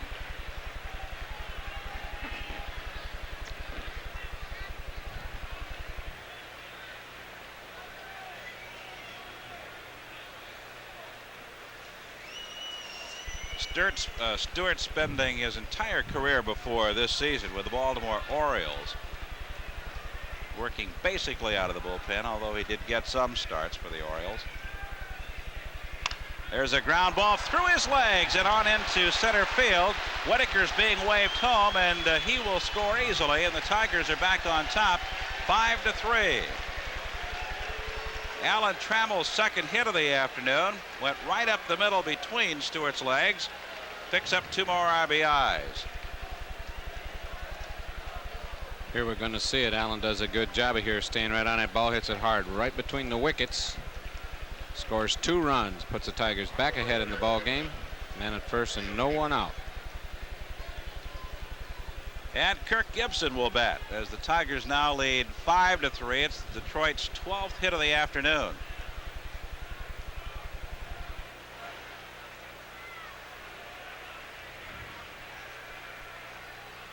Gibby squared the butt but took it inside.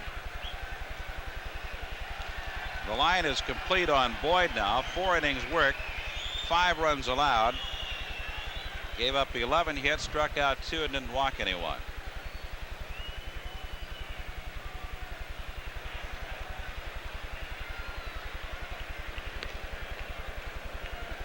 Gibson is 2 for 2 today. He had a run-scoring single in the first.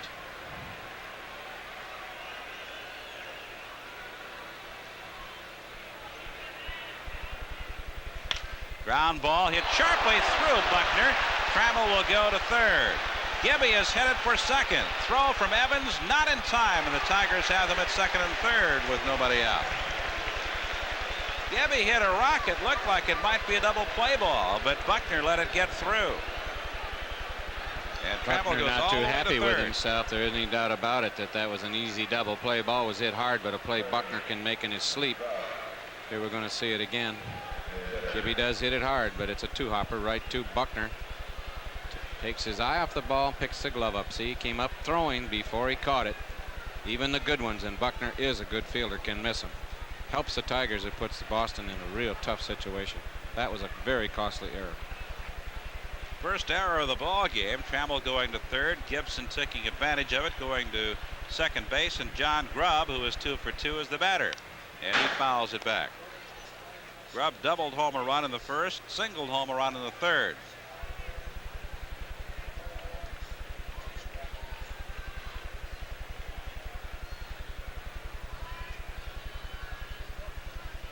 You are going to have an interesting choice on the J.C. Penney Tiger Player of the Game today.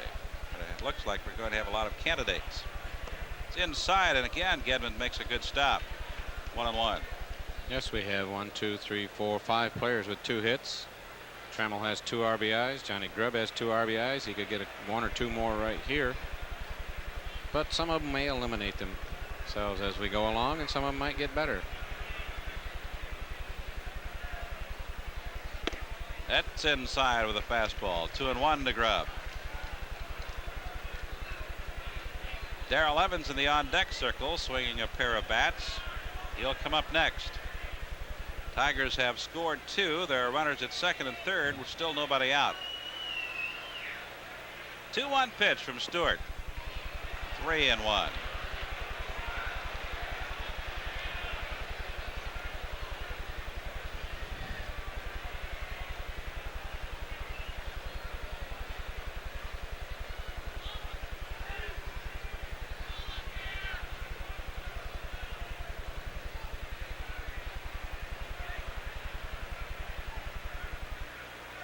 Pitch to Grubb, ball 4. John draws a base on balls to load him up. It's the first walk off Boston pitching this afternoon.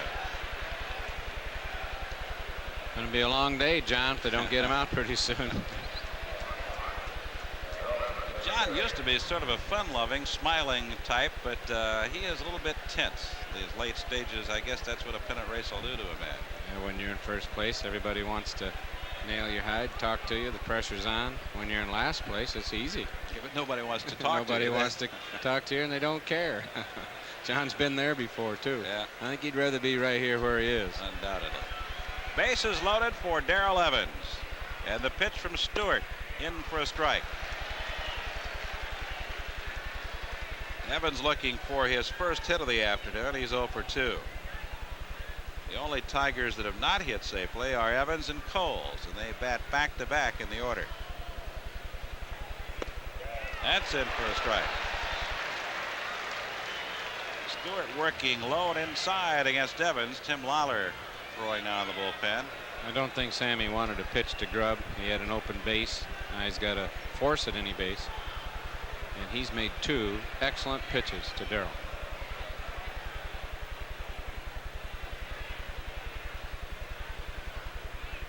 The 0-2 pitch, swung on, foul back. Got him in on the hands. Kansas City and New York have completed an inning in KC. It's scoreless. And Toronto scored 4 times in the opening inning against the Rangers at Exhibition Stadium. Here in Baltimore, it's in Boston, it's 5-3. Tigers leading Boston. There's a liner to left for a base hit. Good piece of hitting by Evans, scores a run. The bases remain loaded. He just reached out and tapped it to left, getting Trammell home. Gibson goes to third. Grubb advances to second. And Evans picks up his 63rd RBI as the Tigers go in front 6-3.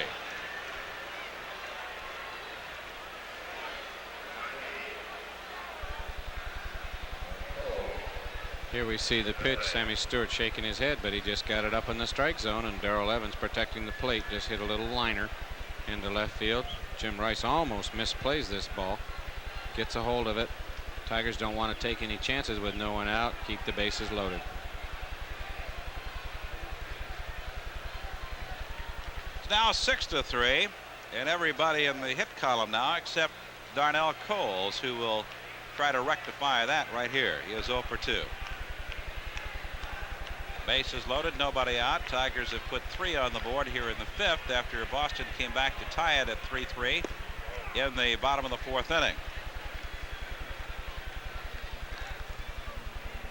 Tigers now with 13 hits.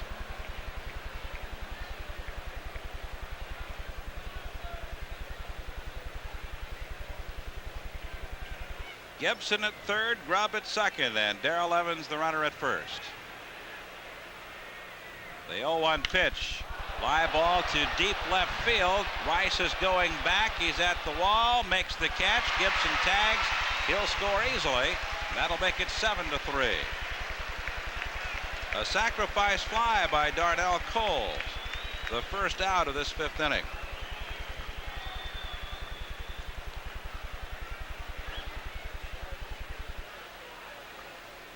Good job here by Darnell Coles. That's what you need, is a fly ball in this situation. He got the ball up in the strike zone, and Darnell hits a long fly ball.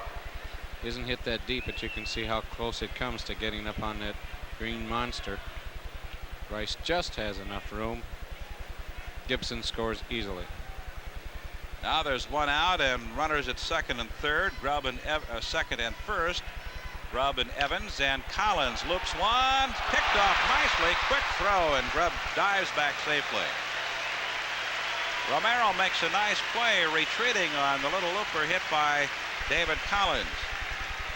And there are 2 out. Grubb alertly diving back into second base. Here we see it. It's a good pitch for Davey to hit, but he doesn't get much of it. And Romero makes a good play, gets back there. Good alert base running here by Johnny Grubb to avoid being doubled off. That's what you don't want to happen, and Johnny did a good job.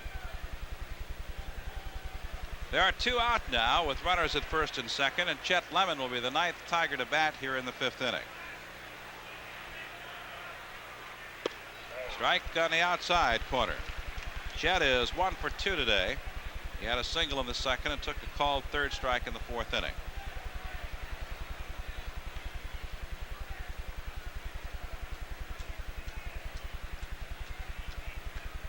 The pitch from Stewart is fouled back. 2 strikes to Chet.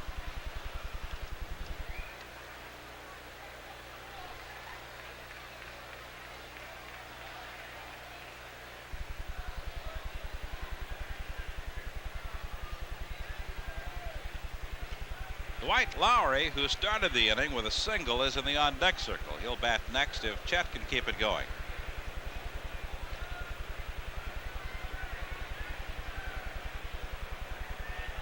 The 0-2 pitch way outside. 1 ball, 2 strikes.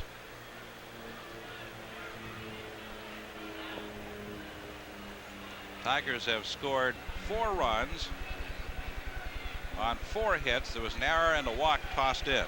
The error, a big one, on what could have been a double play ball. Now it's 2-2 to Lemon.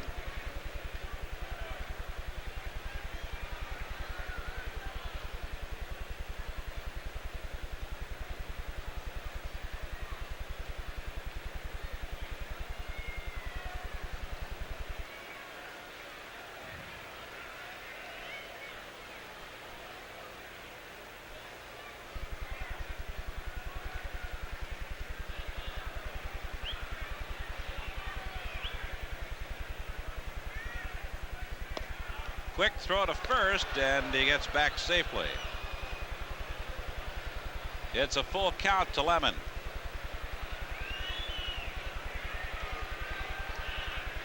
The Runners will be moving now with Grubb at second base, Evans at first. 2 out.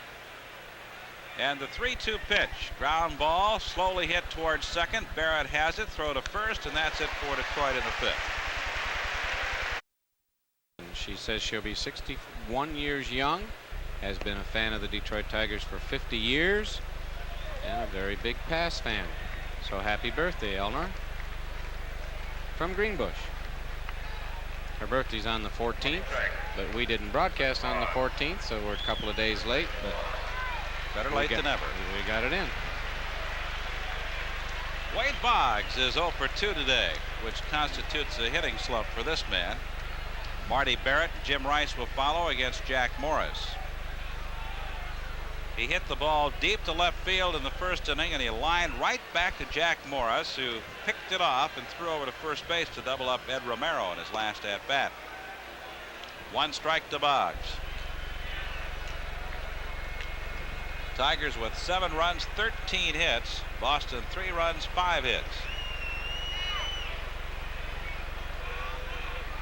Morris has struck out 1. He has walked 2 batters.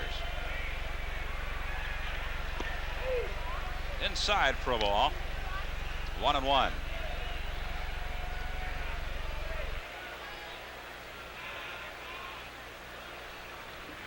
Barrett has a career high 29 doubles this season, which ties him for 5th best in that category in the American League circles.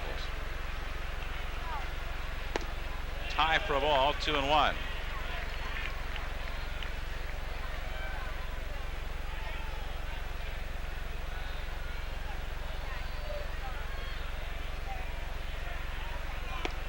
Strike on the inside corner. 2 balls, 2 strikes to Boggs.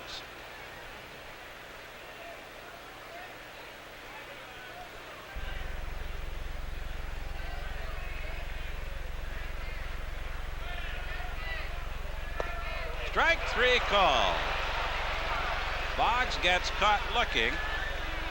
2nd strikeout of the afternoon for Jack Morris.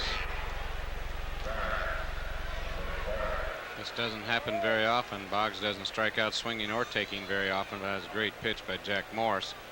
Sinking fastball right on the outside part of the plate. Normally Wade just takes that ball and slaps it into left field, but he thought it was outside. Good pitch by Jack Morris. Marty Barrett is the batter. He takes it inside for a ball. Barrett is 0 for 2 today. Red Sox fell behind 2-0. Then they narrowed it to 2-1. This is hit foul. Tigers went in front 3-1. But the Red Sox scored 2 in the 4th to tie the game at 3 runs each. Tigers bounced back with 4 in the top of this inning, the 5th, and lead it 7-3. 1 ball, 1 strike to Marty Barrett.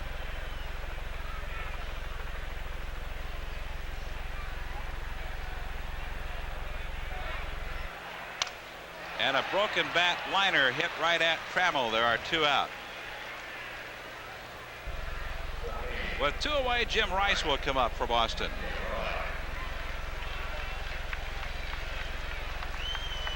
Jimmy's 1 for 2. He started the 4th inning rally for Boston with a leadoff single.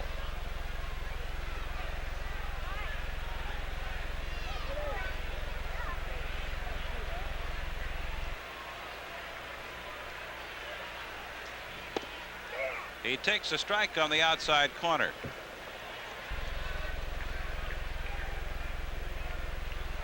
Rice cracked 46 home runs for this club in 1978. He had 406 total bases and a .600 slugging average.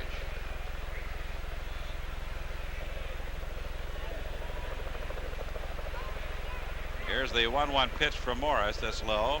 2-1.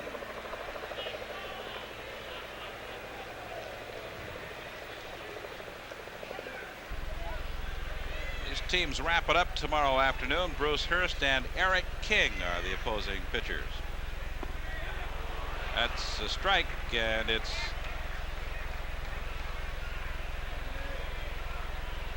two out with nobody on. 2 balls, 2 strikes to Rice.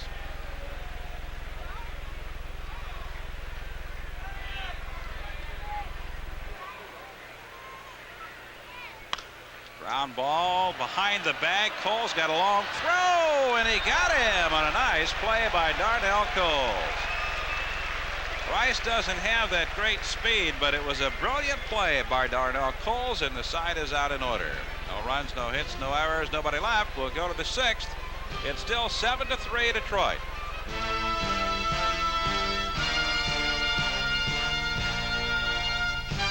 Players. It's 7-3 Detroit leads as we start the 6th inning. Dennis Oil Can Boyd was the starter for Boston. He lasted 4 innings plus 2 men into the 5th. Sammy Stewart came on in relief, allowed 2 more runs after Boyd had given up 5 on 11 hits.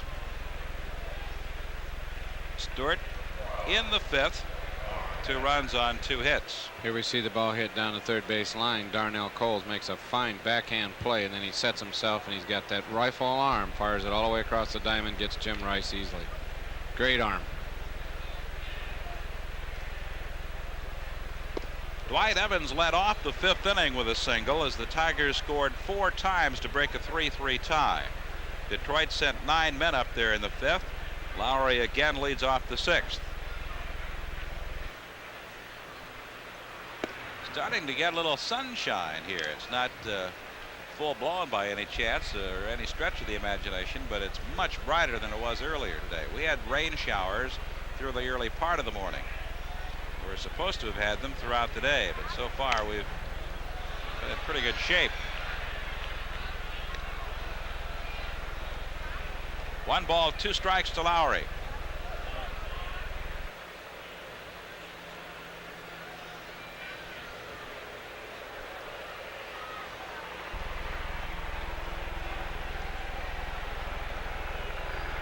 Changed up. He lifts it down the left field line. Tough play for Rice, but he gets over and makes the catch. 1 out in the Detroit 6th inning, and Lou Whitaker will be the batter.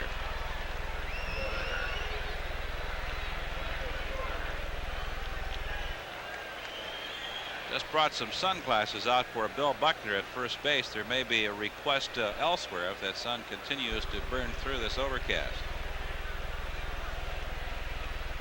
Lou is 2 for 3 this afternoon. He has scored 2 runs. In the series, he is 4 for 8 with 2 doubles. Buckner now with the shades, in for a strike.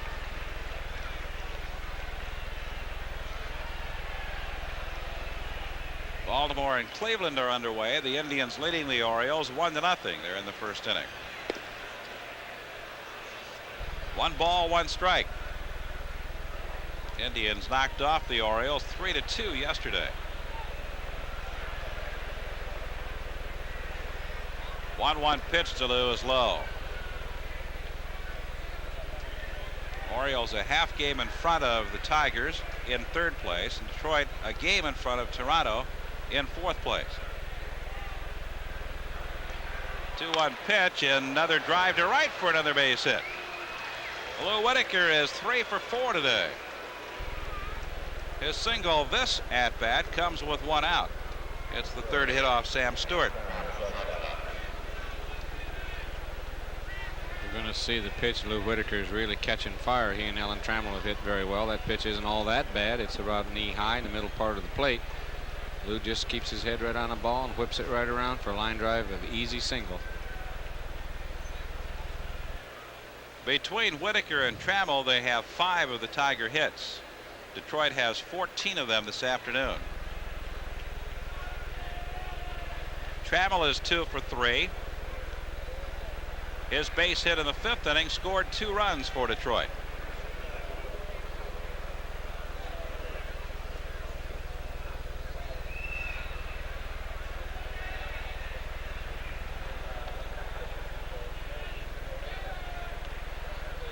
Of the 14 Detroit hits, only 2 have been for extra bases. Grubb has a double and Whitaker a double.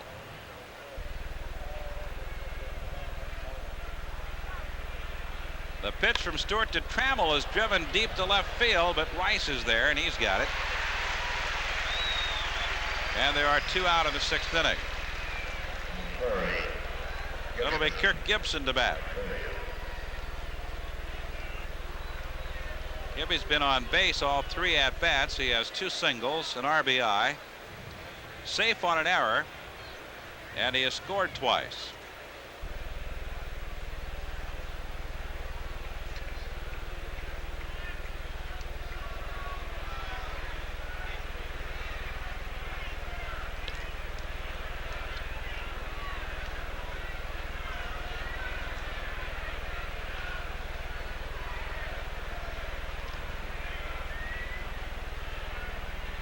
Pitch to Gibson is on the outside part of the plate for strike 1.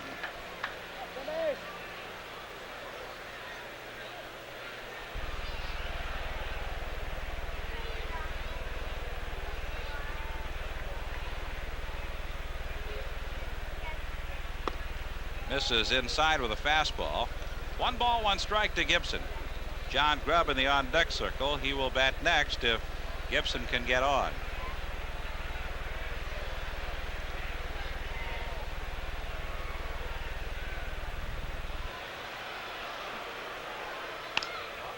Drive to right field. Dwight Evans is going back, flips the shades down, makes the catch, and that's it for Detroit in the ninth. For the Tigers, no runs, 1 hit. No errors, 1 man left. We'll go to the bottom of the 6th inning. Still Detroit 7 and Boston 3.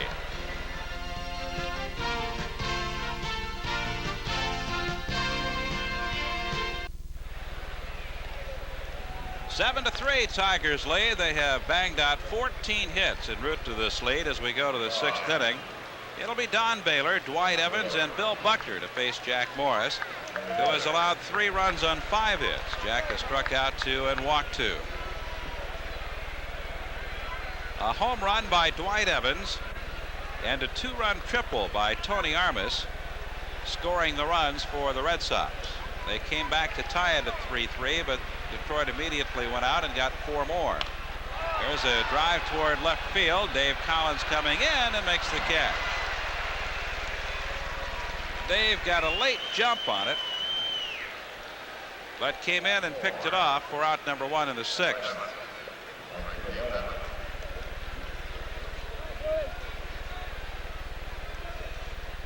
Don Baylor had a big swing at this pitch and it looked like he hit it hard, but he didn't. He had a little flare out there, and Davey Collins had a real poor jump, but came back in and made the catch.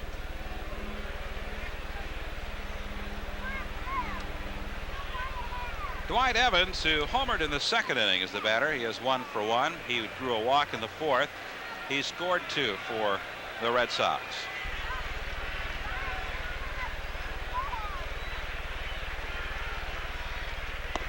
First pitch to him is outside for a ball.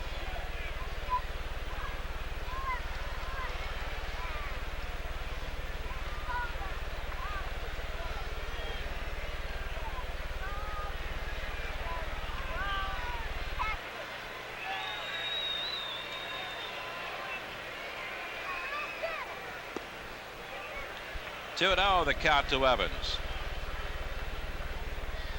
Well, we'll meet the West when the Tigers return home. They'll be playing 4 games with the California Angels, beginning with the doubleheader on Tuesday evening. That's pop foul. Will get out of play. Angels will be in for a night game on Wednesday, and also on Thursday night. We'll be televising each evening for you here on Pro-Am Sports. Then the Seattle Mariners come to town for the weekend. They'll play on Friday night, Saturday night. We'll televise both of those. And they'll also play on Sunday afternoon, and then the Oakland A's come in for a pair on Monday and Tuesday, the 25th and 6th. 3 balls and a strike to Dwight Evans. Be the last chance to see the Tigers until the 2nd week in September. They'll be heading west and play at California, Seattle, and Oakland before coming back with the Brewers on the 9th of September. 3-1 pitch is swung on. Threw it right past him, and it's 3-2.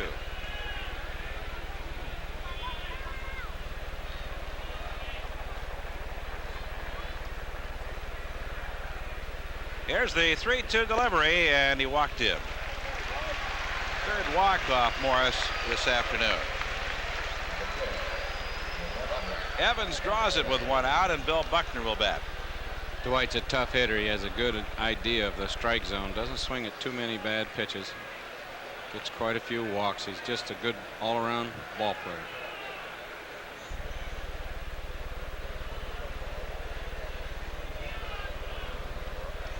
Darrell Evans out with a quick word with Jack, and Bill Buckner will now bat. Buckner is 0 for 2 today. Just wanted Jack to know, Darrell Evans, that he's going to play behind Dwight Evans, but don't give him away. Take a look every once in a while, because he might run. I would doubt it with 4 runs down in this ballpark, but you just never know if you don't pay any attention. You give him a running start.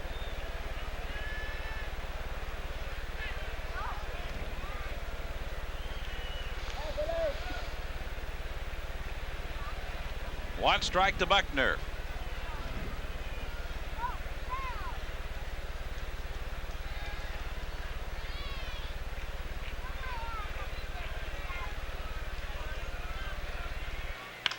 Drive to right field, well hit. Gibson racing over, can't get to it. A one-hopper off the wall, goes in for ground rule double.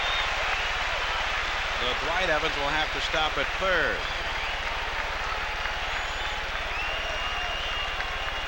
Ground rule double for Buckner, and the Red Sox have 2 men in scoring position with 1 out.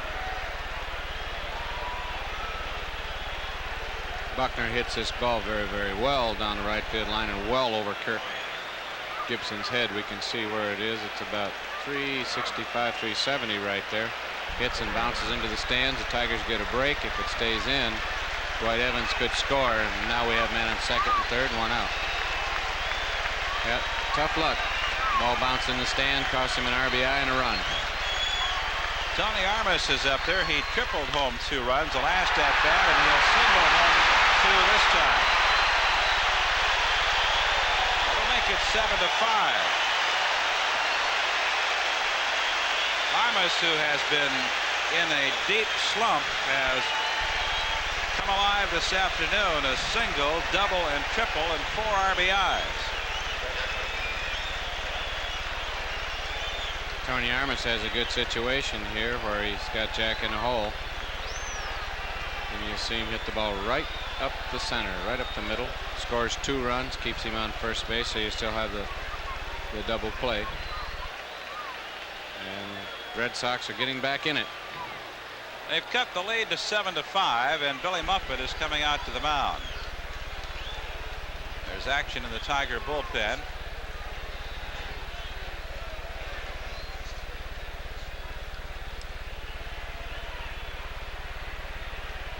Morris has allowed 5 runs on 7 hits. Willie Hernandez is throwing in the Tiger bullpen. A little early for Willie.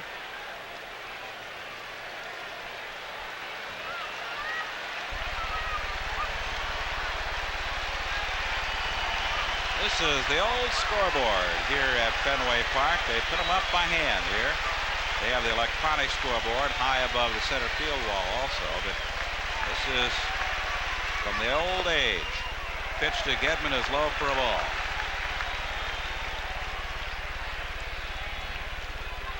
Red Sox have come to within 2 now. It's 7-5. They have Armas at first base with 2 runs in, 1 out, and Gedman takes a strike.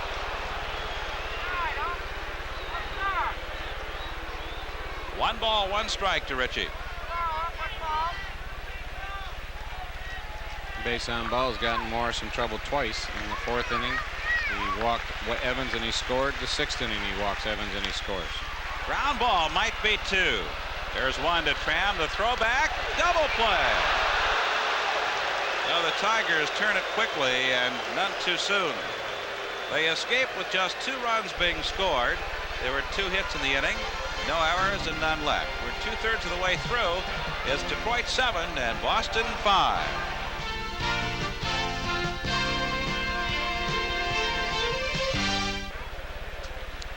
Seven to 5. The Tigers lead Boston as we start the 7th inning with John Grubb, Darrell Evans, and Darnell Cole. Sammy Stewart came on in relief of Dennis Boyd.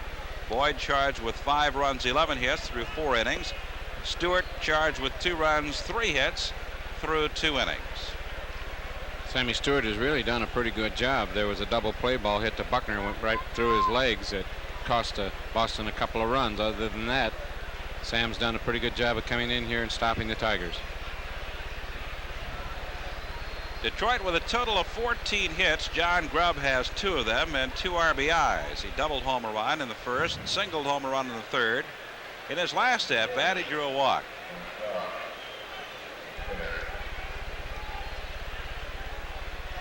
This will be the second time that Grubb has faced Stewart.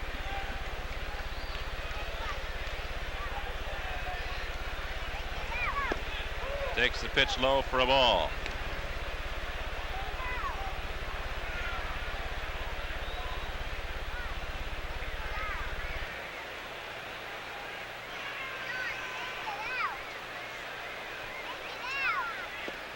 That's in for a strike, 1-1.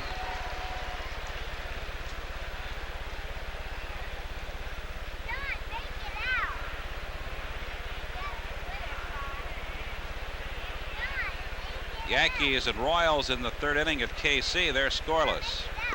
It's in for a strike, 1-2. Cleveland continues to lead Baltimore. They're in the second in Cleveland, 2-0. And Toronto has a 4-0 lead over Texas. They're in the third.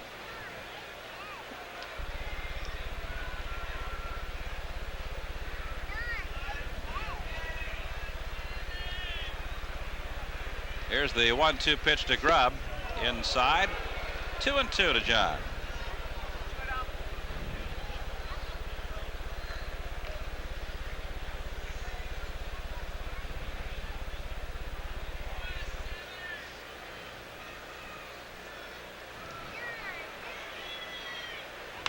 Ground ball to the right side. Marty Barrett gets the big hop, and Grubb is retired for the first time this afternoon. With 1 out, Darrell Evans will come up.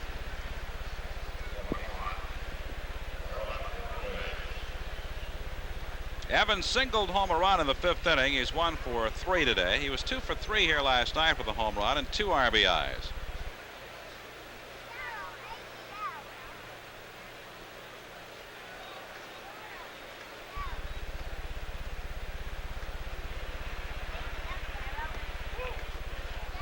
One ball, no strikes to Darrell.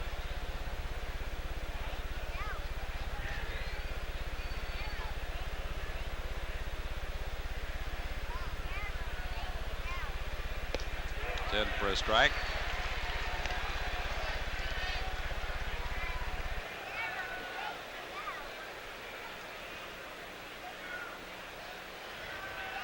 Here's the 1-1 pitch from Stewart, very high.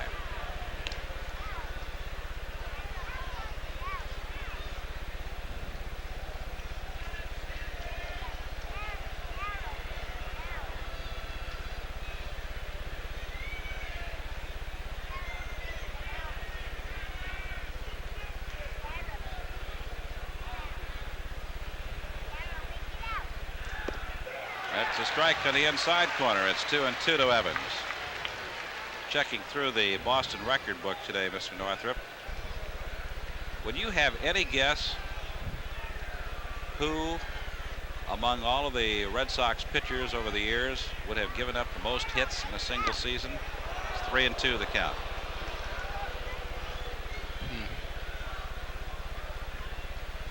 Given up the most hits in the season. Yeah.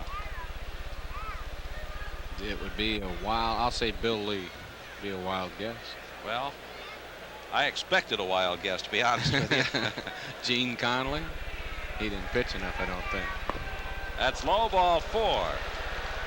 Sammy Stewart walks his second batter of the afternoon. The Tigers have a runner with 1 out. With Cy Young in 1902, he gave up 350 hits in a single season and won 32 ball games. They started and finished them all. What'd they have? 2-man rotation, 3-man rotation, something like that. I don't know. They pitched a lot of games, a lot of innings. He went out there and pitched and finished. That's exactly right. It was the day before the bullpen. Darnell Coles is the batter, and he takes a strike. I was talking to Billy Muffet about that in the dugout before the game, and he started thinking about that. He said, We think our training methods are so good, but those guys pitch so many innings. Maybe our methods aren't as good as we think there are, and theirs were better than we thought they were. It could be. They didn't seem to suffer from it. Pitched No. a lot of innings, won a lot of ball games. Pitched a lot of years. Didn't seem to affect their careers. 1 ball, 1 strike, runner at first with 1 out.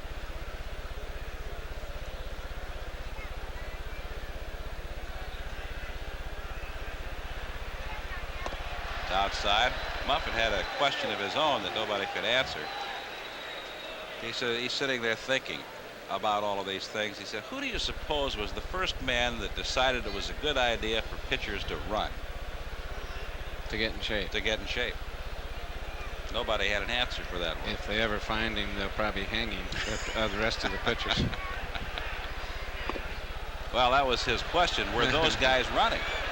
That's hard. No one. I don't think anyone knows. There isn't anybody around that would have remembered. Bob Stanley in the bullpen for Boston as the count has gone to 3-1 on Coles. You have to talk to some old timers, I guess, to find out what their conditioning procedures were in those days. 3-1 pitch to Coles is swung on. It's a full count.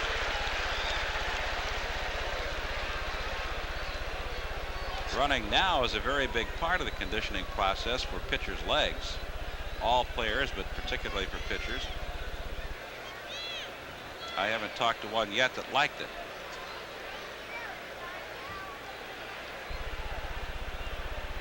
I got a look at Gedman's sign for 3-2. There goes Evans. It's swung on and foul tipped out of the mid of Gedman, and Evans will go back.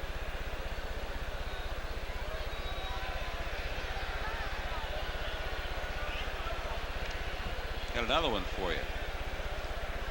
You stay up all night last night figuring these out? No, but this one you're going to be able to use. The most home runs allowed by a Boston pitcher in one season. How many or who did it? Well, you don't have to guess the total, but who did it? Here's the 3-2 pitch. Again, Evans running. Bouncing ball hit slowly. Picked up by Romero, and he throws out Coles for the second out. Evans moves on to second base. 2 gone, and Dave Collins will bat. Romero had to come a long way to make that play, and did. Earl Wilson was the man that has allowed the most home runs by a Boston pitcher in one season. Boy, Earl could throw too. That's a surprising stat. Because when Earl was here with Boston, he still threw the ball up there pretty darn good. Pitched a no-hitter here, didn't he? I believe he did. I know he had no hitter, and I believe it was here. Here comes John McNamara out. Earl gave up 37 home runs in 1964 while pitching with the Red Sox. That's why I say I know that you'll test Earl on that one. See him the next time. He'll probably remember it all too well and chase me wherever I am.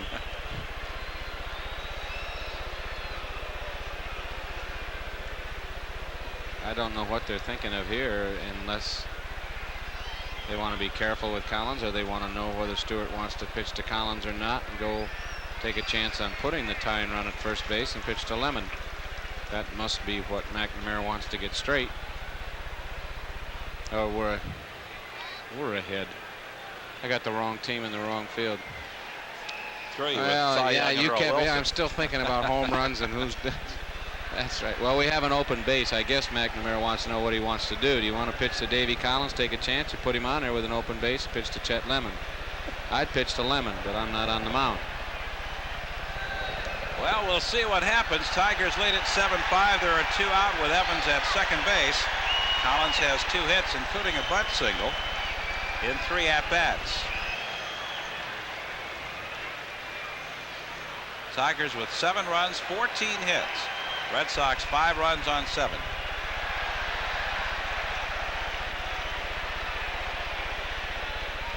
The 1-0 pitch from Stewart hit foul down the first base line. So it's 1-1 to Collins.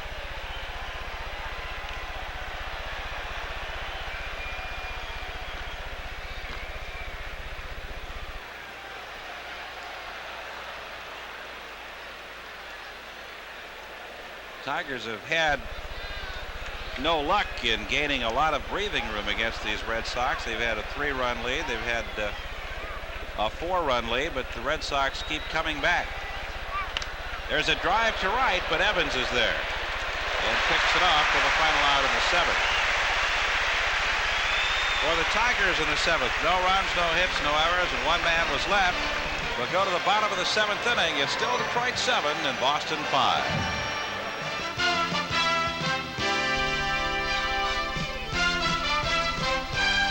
We'll be joining the first game in progress on Tuesday evening in the doubleheader featuring the Tigers and the California Angels, and then we'll have Game 2 in its entirety. We invite you to join us Tuesday night here on Pro-Am Sports. Ed Romero will lead it off for the Bostons in the 7th inning. He is 1 for 2. He had a single in the 3rd, line to center in the 4th inning.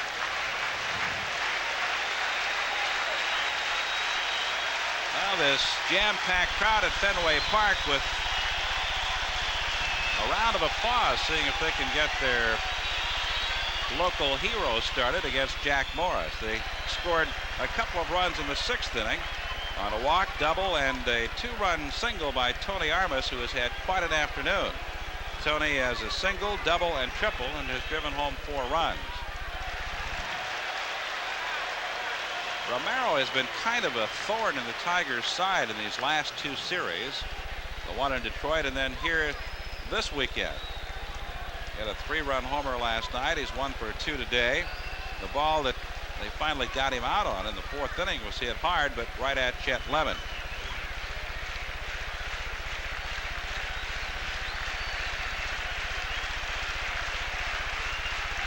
The 2-0 pitch is in for a strike.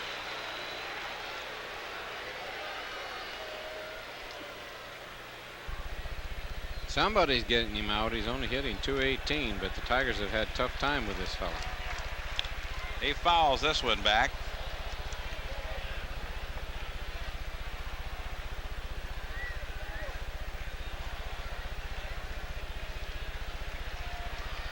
Two balls, 2 strikes.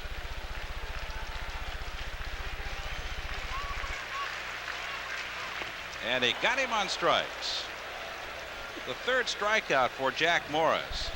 He fans Romero to open the 7th, and Wade Boggs will come up. Jack had thrown a fastball past him, and now he throws a split finger pitch. Doesn't break a whole lot, but enough to fool him, and he misses it completely. Boggs is 0 for 3 today. Fouls this one back. Has hit the ball hard twice, but the last trip took a called 3rd strike, which is highly unusual.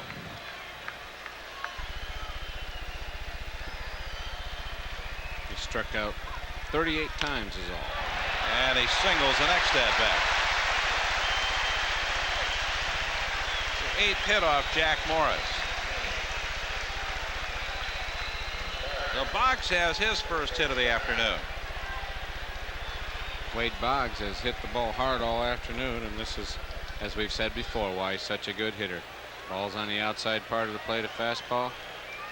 Doesn't try to do anything fancy with it, just hit it hard, and he does, right up the middle for a base hit. Marty Barrett comes to the plate, representing the tying run with 1 out in the 7th inning.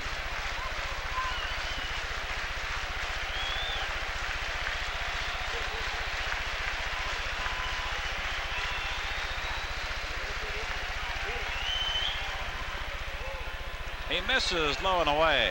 1 ball, no strikes. Yankees leading Kansas City in the 4th at Royal Stadium 1-0. Cleveland leading Baltimore 2-0 in the 3rd. And it's Toronto 4, Texas 0 in the 4th. There are 3 games in the American League under the lights tonight. Milwaukee at Chicago. That's a ball. Minnesota at Seattle, and Oakland plays at California. 2-0 to Barrett, who has been held hitless so far by Jack Morris. He's 0 for 3.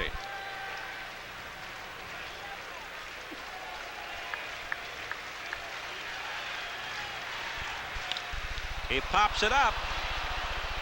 Lou Whitaker will make the catch on this one, and there are 2 out.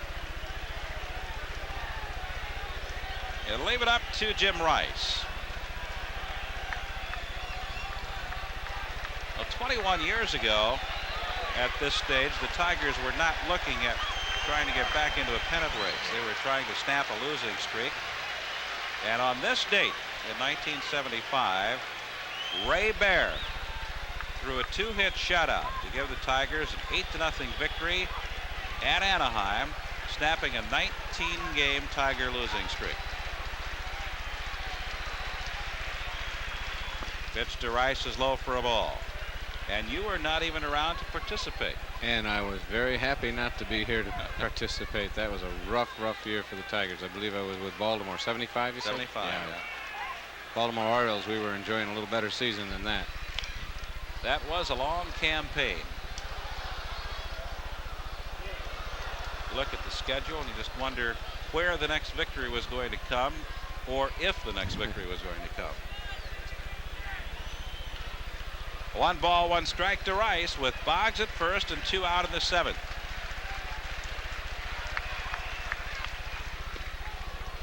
Two and 1.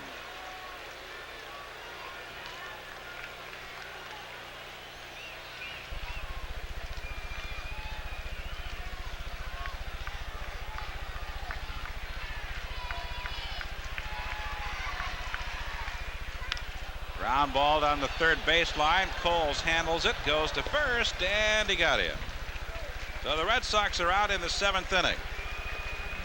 For Boston, no runs, 1 hit, no errors, 1 man left. We'll go to the 8th. It's still Detroit 7 and Boston 5.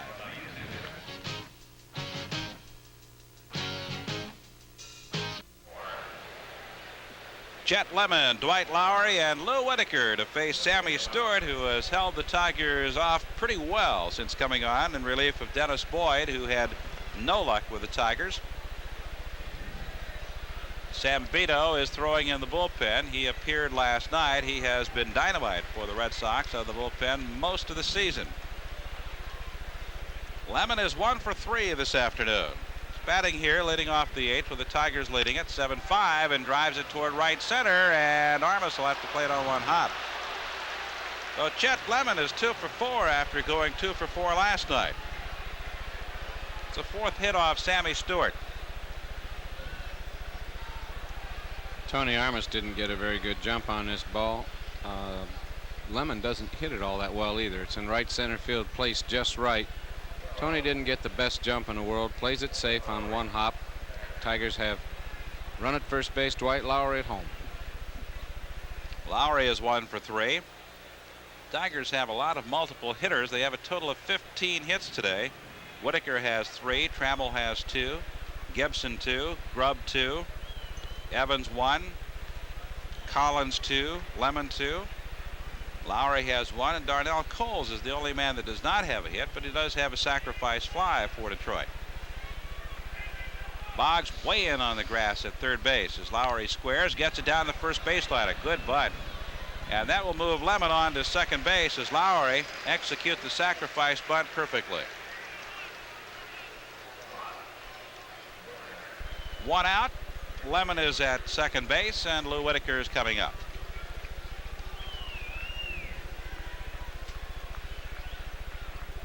Lou is 3 for 4 this afternoon, 2 singles and a double. Dwight put down a perfect bunt. Gets Lou Whitaker over to second, or I mean, listen to me, Lou Whitaker's at the plate. Chet Lemon at second base. Get him in scoring position. The Tigers would like to get another run. You never have enough runs in this ballpark. Lou's going to be intentionally walked, and they'll pitch to Trammell, who has been a tough out this afternoon also, but it would set up the double play possibility. The third walk off Stewart, the first intentional pass. Trammell had a very big single in the 5th inning, driving home 2 runs.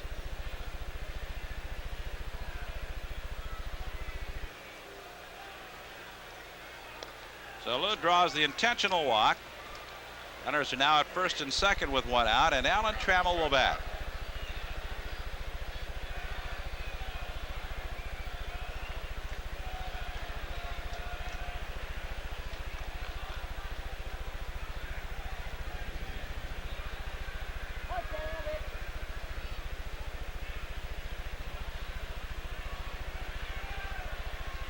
Trammell 2 for 4 today after a 2 for 5 night last night.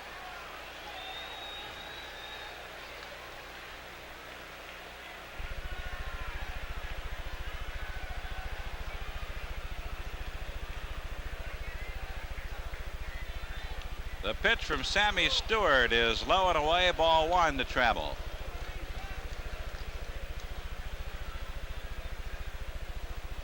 Stewart is into his 4th inning on the mound for Boston.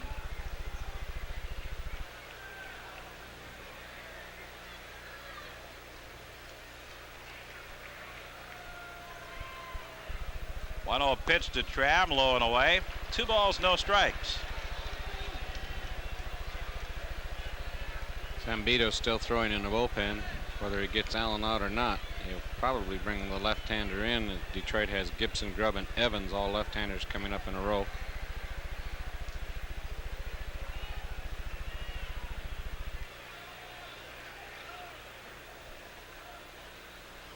Gedman and Stewart having a little trouble getting together on what they want to do with Trammell, the 2-0 count.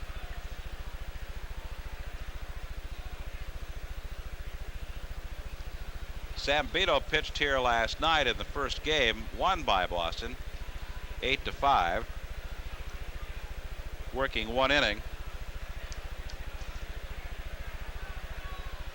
Inning and a third, actually, and allowed a hit. He picked up his 11th save, saving it for Roger Clemens, who recorded his 18th victory.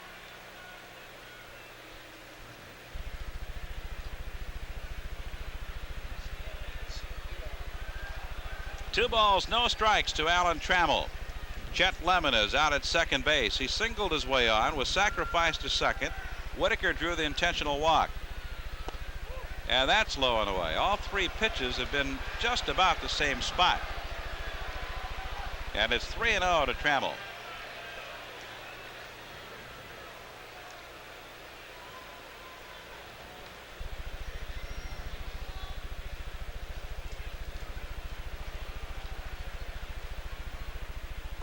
Ball 4. He walked him on 4 straight bad pitches, and that'll be it for Stewart as McNamara comes out.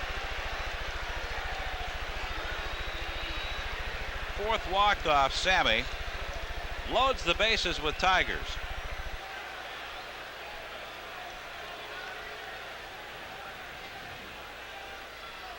Now Stewart did a pretty good job. He came on in the 5th inning when the Tigers scored 4 times.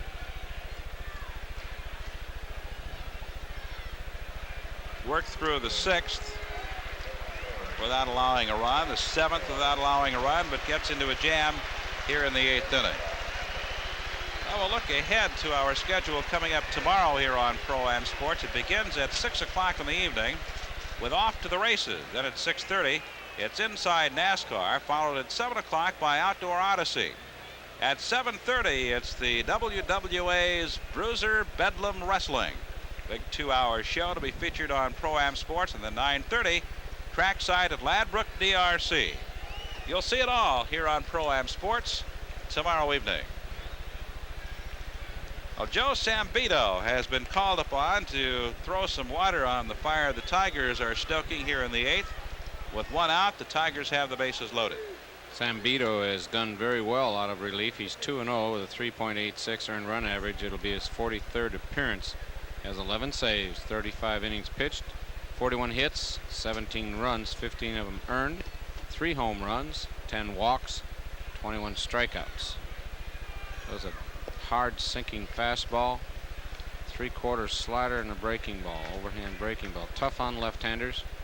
Tries to sink the ball away from right-handers and come down and in with a slider.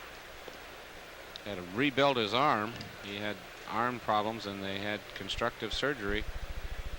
And he's one of the modern miracles, back pitching and doing a fine job.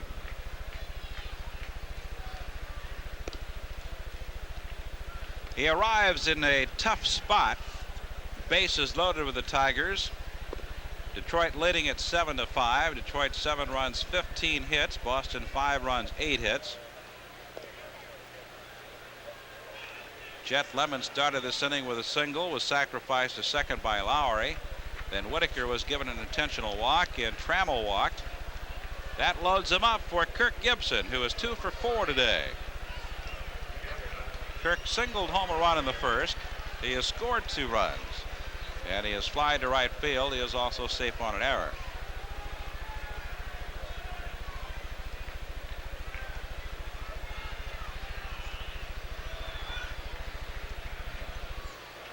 Wade Boggs even with a bag at third. Buckner even with a bag at first. Barrett and Romero in a few steps at second and short respectively. First pitch is fouled straight back.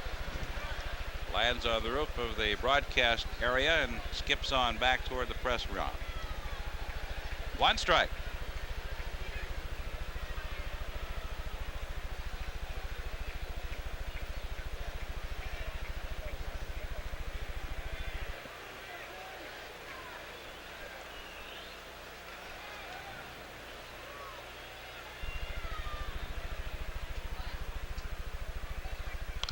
Another foul coming straight back. So Sambito is ahead of Gibson, 0-2. Gibby's a little disgusted with himself. He's had a couple of pretty good pitches to hit. Trying to get a base hit or at least hit a sacrifice fly. Give the Tigers a 3-run edge here. As we've said before, a lot of things can happen in this ballpark in a hurry. You never ever have enough runs.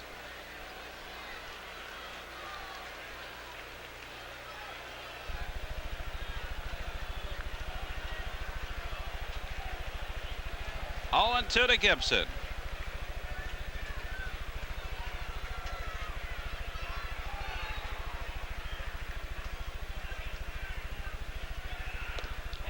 That's outside for a ball.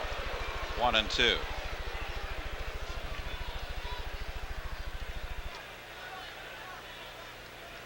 Sambito has, in working against left-handed hitters, held them to an even 200 batting average this season.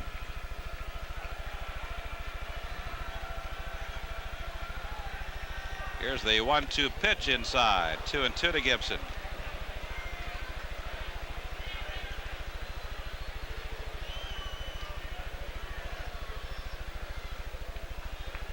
The ball's inside. Kurt went into it just a little bit and it tailed back in on him. Good pitch by Sambito. Probably going to try and go back outside with a fastball or slider. We'll see if Gedman sets up outside. Not really, but I think he'll probably go out there. 2-2 pitch high. Tried to throw the sidearm slider. Got it high. Didn't get it out there. He let it ball out the side of his hand. He didn't stay on top. Bases loaded with Tigers. 1 out and a 3-2 count to Gibson.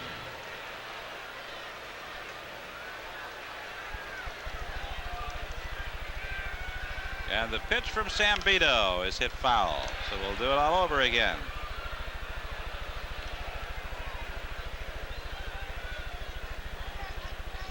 Sambito has a pretty good percentage. He has prevented 44 of the 52 inherited runners during the course of the season from scoring. Can't ask for a whole lot more than that. Been a big surprise for Boston. Much needed surprise out of that bullpen. Made a lot of difference this year. Stanley hasn't quite done the job that he's done in the past, nor has Stewart in the short relief situation, but this young man has picked up the slack really well. 3-2 pitch, high ball 4. That'll force home a run. Chet Lemon comes home with Detroit's 8th run of the ball game. Bases remain loaded with Whitaker moving on to third base. Trammell going to second. Gibson is at first, and Larry Herndon will pinch hit for John Grubb.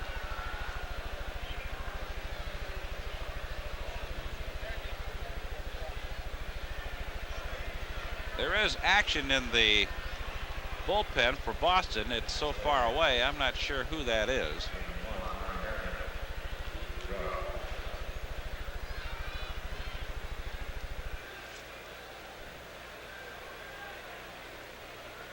Might be Stanley. It looks like his number. We're so far away. We're a $3,000 telescope away from seeing his number. Big enough to be Stanley. It looks, yeah, he's a big guy, and it looks like 40 something.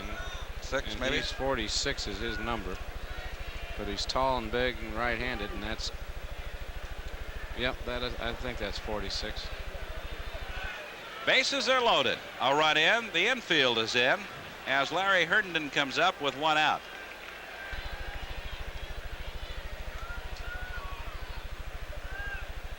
First pitch hit deep to left field. It's well hit. It is a grand slam. Larry Herndon on the first pitch delivered by Sambito smacks it into the net for a grand slam, and the Tigers will go in front 12-5.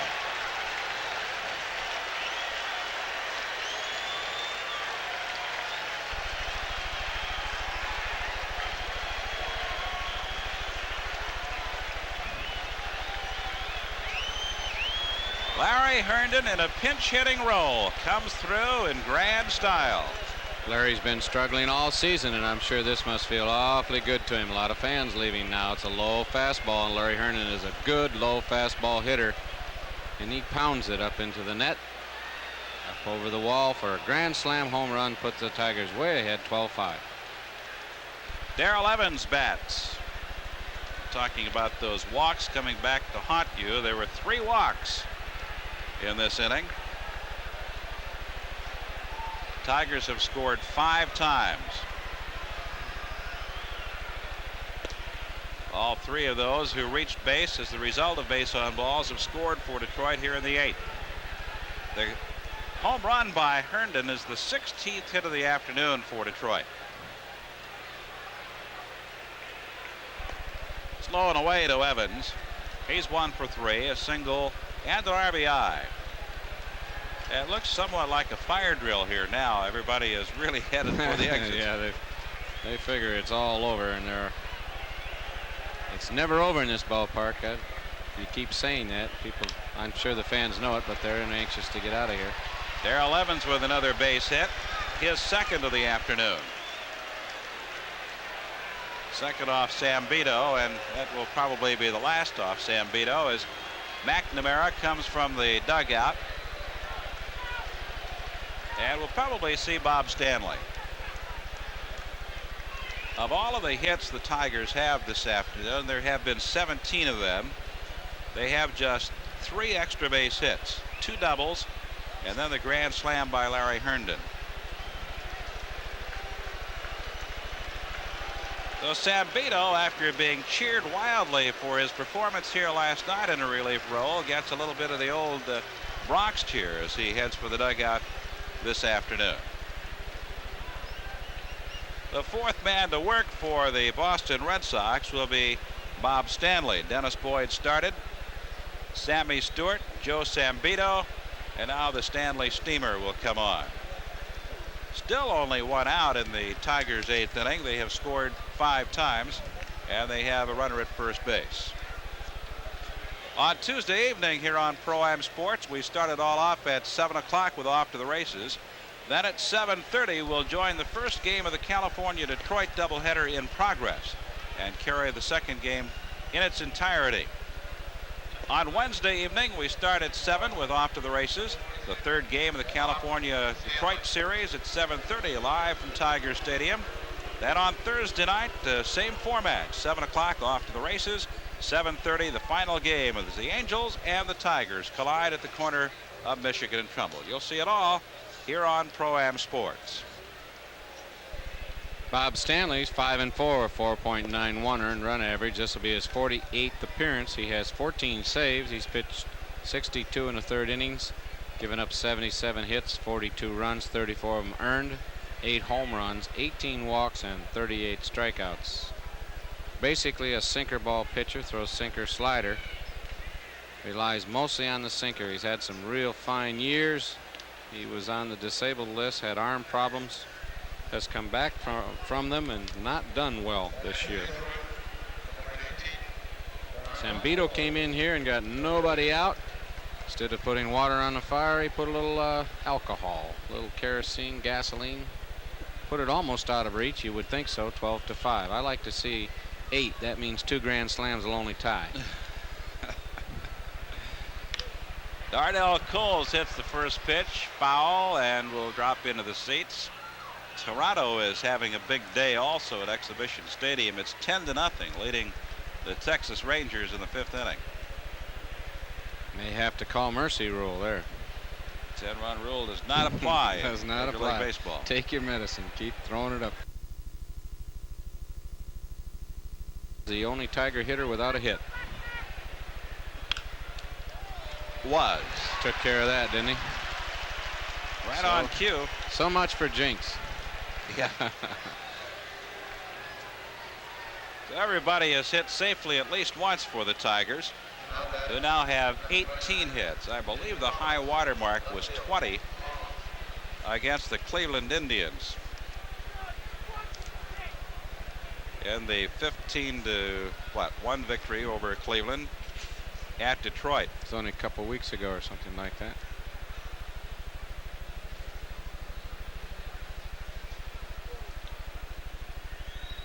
Yeah, they had 20 hits in the 51 victory over the Indians on the 7th of August.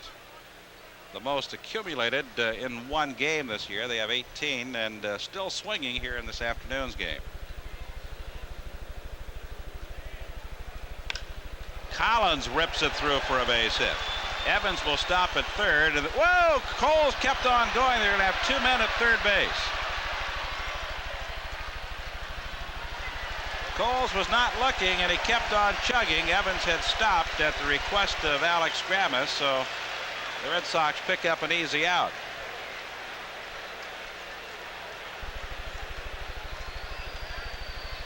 Dave Collins rips a single up the middle. And I know what Darnell is thinking. In a big ball game like this, you might as well take a chance and go ahead and let him score, but they do hold the runner. Darrell Evans is not the swiftest runner there is, and Darnell never even looked, just kept right on going around, realizes his mistake. If you're going to make this kind of mistake, this is a good game to do it when you have a 7-run lead. The appearance of Chet Lemon marks the 10th batter to hit here in the 8th inning for Detroit. The Tigers sent 9 men up there in the 5th inning. They have 19 hits today, and Lemon has a chance to get 2 hits in 1 inning. He started it off with a single to center. Runners at first and third now with 2 out. 2-1 to Chester. 12-5, Detroit leads.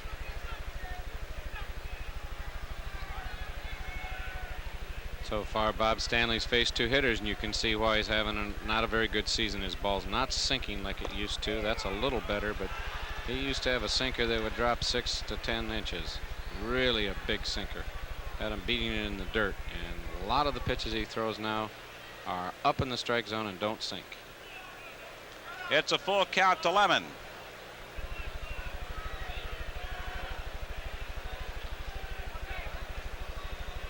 Well, last night it was Boston having the big inning. Today it's the Tigers with a pair of big innings. 4 in the 5th, 5 here in the 8th. At strike 3 called. And that concludes the 8th inning. Tigers score 5 on 5 hits. There are no errors and 2 men were left. We have played 7.5. It is Detroit 12 and Boston 5.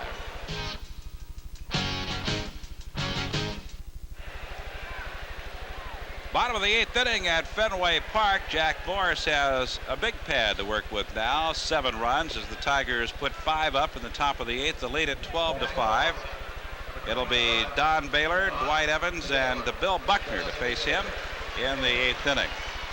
Fans here finally found something they could cheer about. They were trying to guess the attendance, and they were cheering when they put up the wrong and finally put up the right. A good number of them probably had guessed one way or the other, but little consolation, but they were cheering the attendance.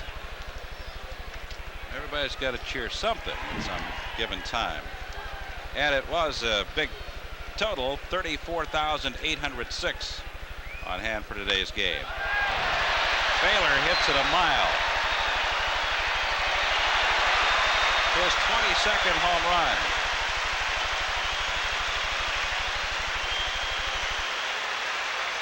Second home run off Morris this afternoon. Baylor jumpering on the first pitch, and will make it 12-6.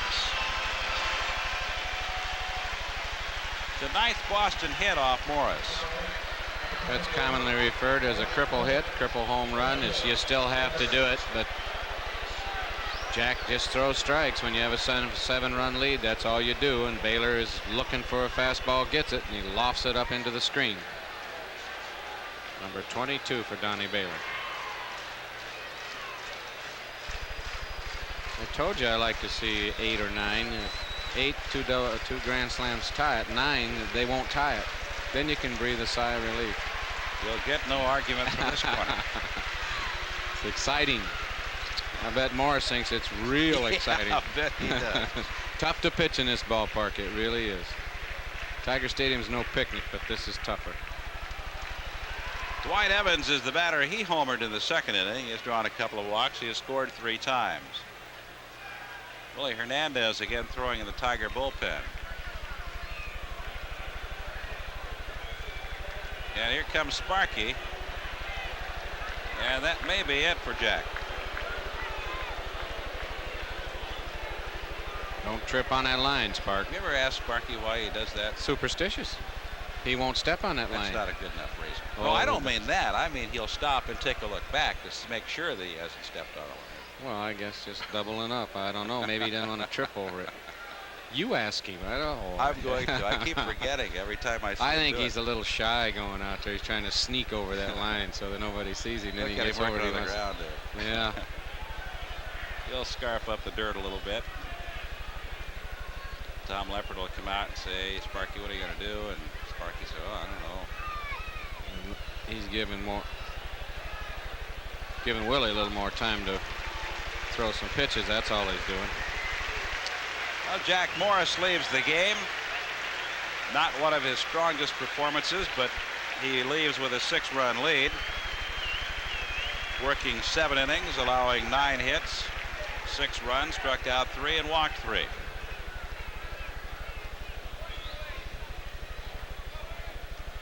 So Willie will make the long stroll, 380 some feet from home plate, carrying his jacket along. And Remember the days when they used to run?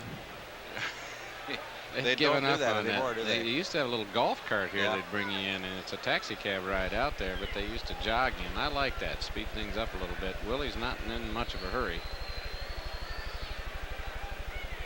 Well, everybody will be waiting for him when he gets there, so I guess there's no rush. Score won't change en route. He won't be out of breath. Might rain before he gets there. The Tigers have banged out 19 hits this afternoon off 4 Boston pitchers. Oil Can Boyd started. Willie arrives at the scene. He went 4 innings. The Tigers touched him for 5 runs, 11 hits. Sammy Stewart came on, did a decent job, but then the Tigers got to him as his efforts wore on. He worked 3 1/3, allowed 5 runs on 4 hits. Joe Sambito came on board. He didn't get anybody out, allowed 2 runs, 2 hits. And Bob Stanley then showed up and allowed 2 hits before finally getting the Tigers out in the 8th inning. So Willie Hernandez will be the first change the Tigers have made in the pitching. Jack going the first 7. Willie 7-5 with a 3.42 earned run average. It'll be his 53rd appearance. Willie has 20 saves. He's pitched 73 2/3 innings. He's given up 76 hits, 28 runs, all of them earned, 12 home runs, 17 walks, and 63 strikeouts. Fastball, curveball, slider, but the big pitch is the screwball from Willie Hernandez. Tries to set up the hitters by pitching high and tight and then turn the ball over on the screwball and throw it to fool the hitters. Got a tough customer up there now, Dwight Evans. He's hit a home run, walked twice, scored 3 runs.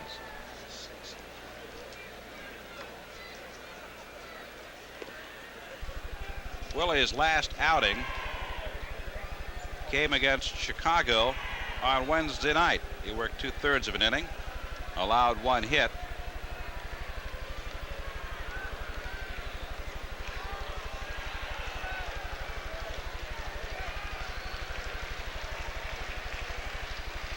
He faces Dwight Evans with a run in, nobody on, and nobody out.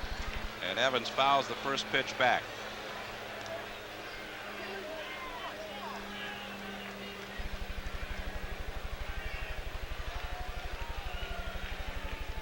A 1-1 delivery misses, and it's 2 balls and a strike.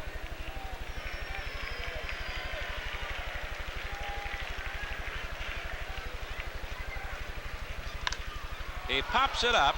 Alan Trammell going back to the outfield grass has been called off now. Out. Collins caught it. A little bad piece of communication between Collins and Lemon, but Davey hung on for the first out. You can see Trammell bail out as he hears somebody call for it, and it was probably Collins. I don't know if Chet called for it, but if he's going to, he's got to be a lot louder so that they don't have a collision. You can see Davey standing there ready to catch it, and Chet really should give ground. He was still on the move, but Chet tries to catch everything he can get to. And that's what you're supposed to do as a center fielder, but you got to let people know. Loud and clear. Bill Buckner is the batter with 1 out in the 8th inning. He has a double in 3 at-bats, takes a strike from Willie.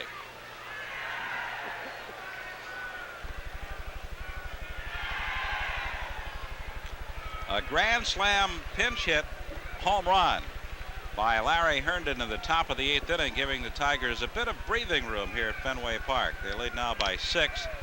This is hit high into shallow left center. Lemon has called for it. He's got it, and there are 2 away. So Willie comes on and gets the first 2 men, and now will face Tony Armas, who's had quite an afternoon for the Red Sox. A single, double, triple, 4 RBIs.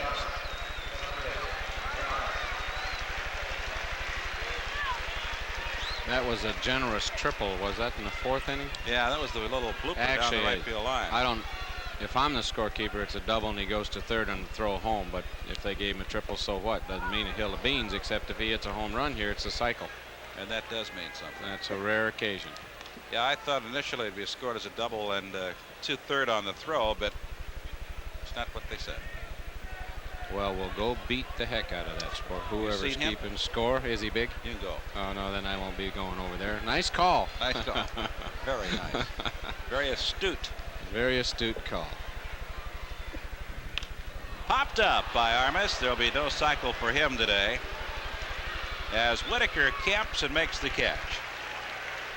Willie comes on and gasses him after the leadoff homer by Don Baylor. 1 run, 1 hit, no errors, and nobody left. We'll go to the 9th inning. The Tigers leading the Boston Red Sox by a score of 12-6. Tigers scheduled batters are Dwight Lowry, Lou Whitaker, and Alan Trammell in the 9th inning.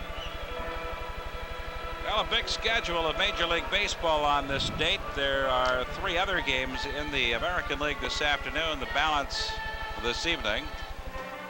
The National League has a couple of games this afternoon, and the rest are tonight, including a doubleheader. Take a look first at the National League. The Cardinals and the New York Mets are playing at Shea Stadium. They're scoreless, playing in the 5th inning. Los Angeles at San Francisco will be getting underway in about 25 minutes.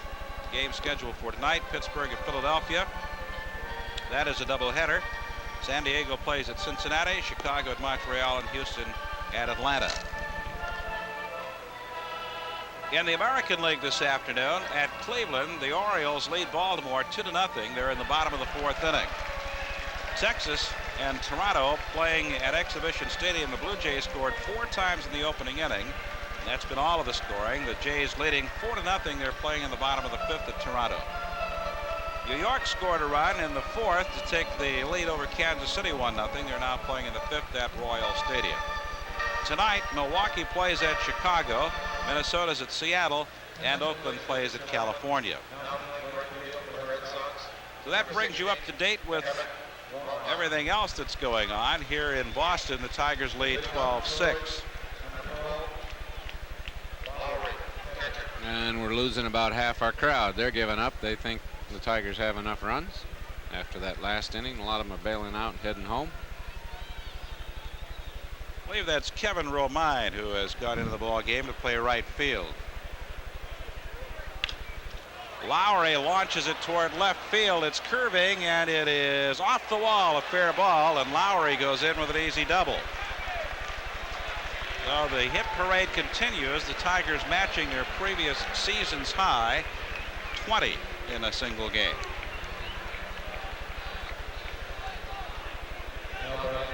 Second hit for Lowry. Pitch is on the outside part of the plate, up in the strike zone, and Dwight hits it up off the wall. It's not very far out there. They claim it's 300 and some feet. There's a lot of hitters and pitchers that'll dispute it, no matter what the tape says. Seems awfully close. Ball gets up on that wall, has a big effect in this ballpark.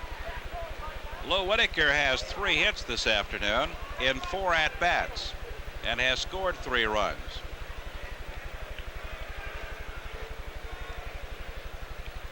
The top 3 men in the Tiger order, Whitaker, Trammell, and Gibson, have scored 10 times this afternoon for Detroit. Correction, 9 times. Whitaker 3, Trammell 3, and Kirk Gibson 3. Total of 9.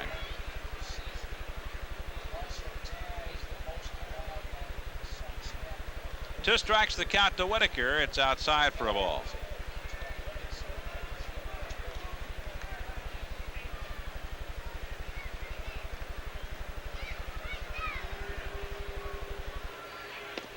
Outside for a ball.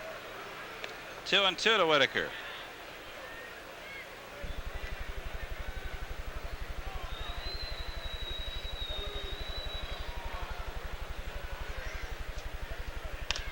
And he pops this one foul. Might be in play. Boggs is over near the wall and grabs it for out number 1.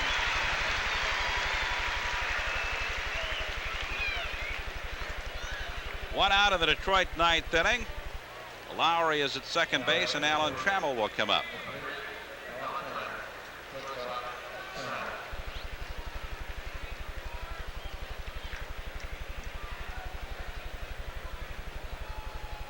It was Trammell's single in the 5th inning that broke a 3-3 tie and put the Tigers back in front, and they have not trailed since. Tigers led 2-0 and 3-1. Red Sox scored 2 in the 4th, tied at 3-3, and then Trammell came through with a 2-run single in the 5th inning when the Tigers scored 4, and Detroit has been out front since that time. Here's the 0-1 pitch inside.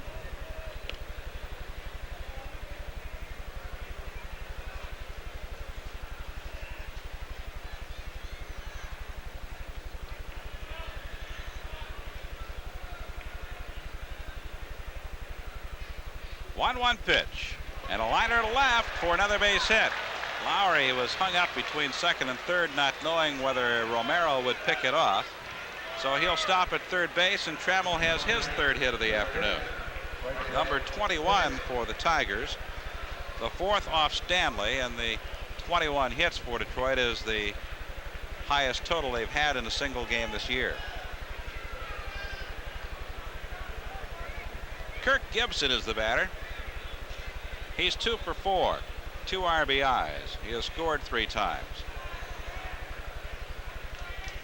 1 out. We're in the 9th inning. Tigers have runners at first and third.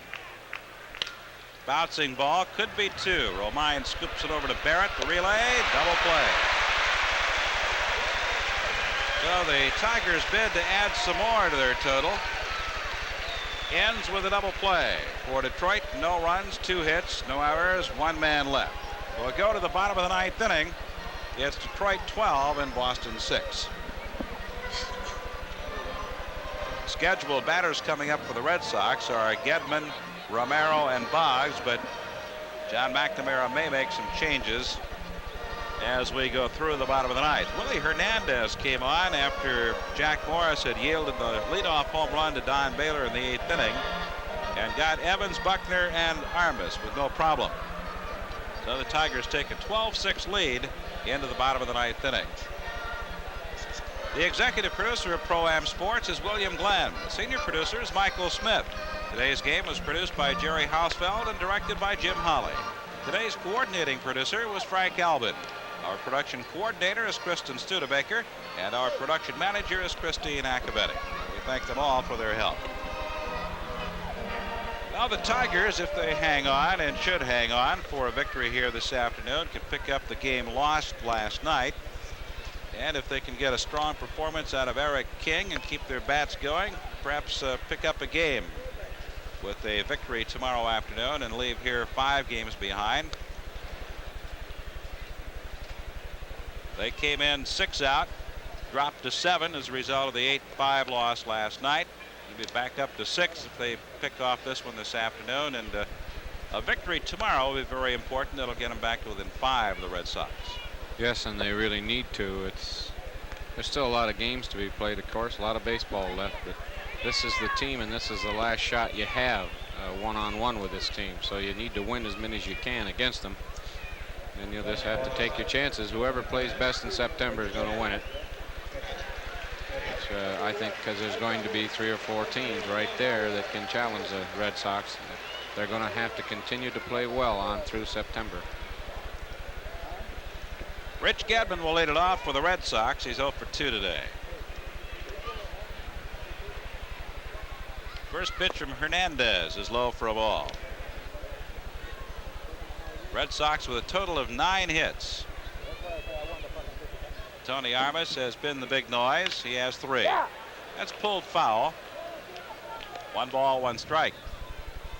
Our next telecast is set for Tuesday evening. Airtime 7:30 from Tiger Stadium.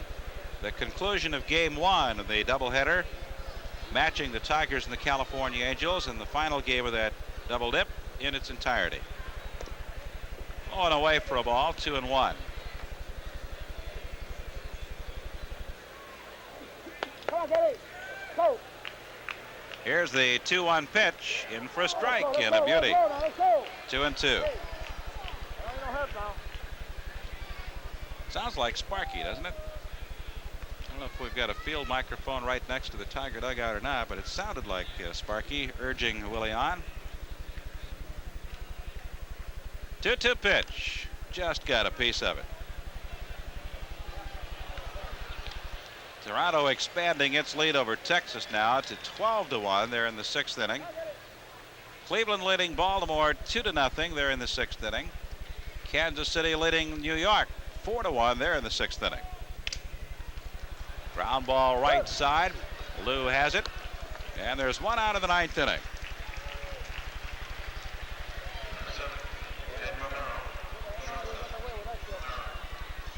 Well, if the Indians hang on this afternoon, they have a 2-0 lead. The Tigers can leap over the top of the Baltimore Orioles and move back into 3rd place.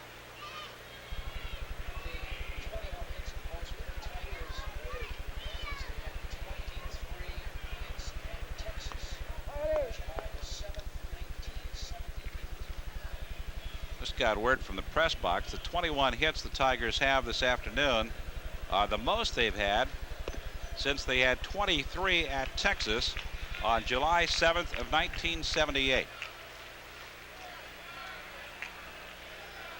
1 ball, 1 strike to Romero.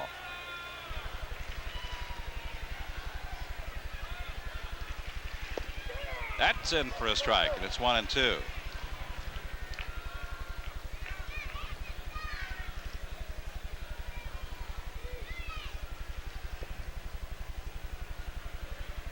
One-two pitch from Hernandez, misses outside.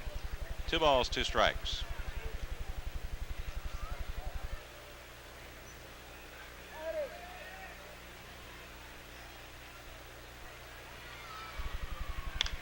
Foul ball out of play. It stays at 2-2.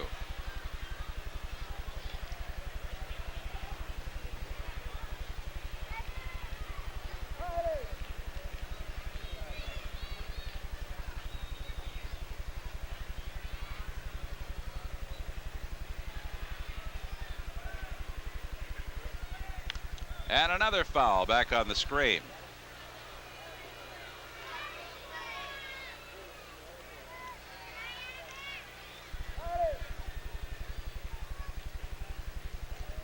It's one of those hot, humid afternoons that causes perspiration to build up on the glasses, and Willie's taking a moment to dry them off.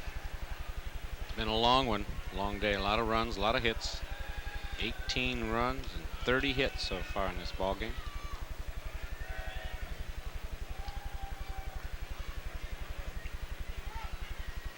Again, the 2-2 pitch.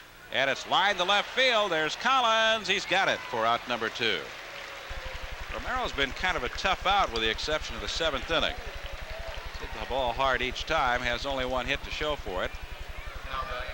Wade Boggs will bat with 2 out and nobody on in the bottom of the 9th inning. Jack Morris got him the first 3 times, but Boggs got him in the 7th. A base hit up the middle. Strike 1 to Boggs.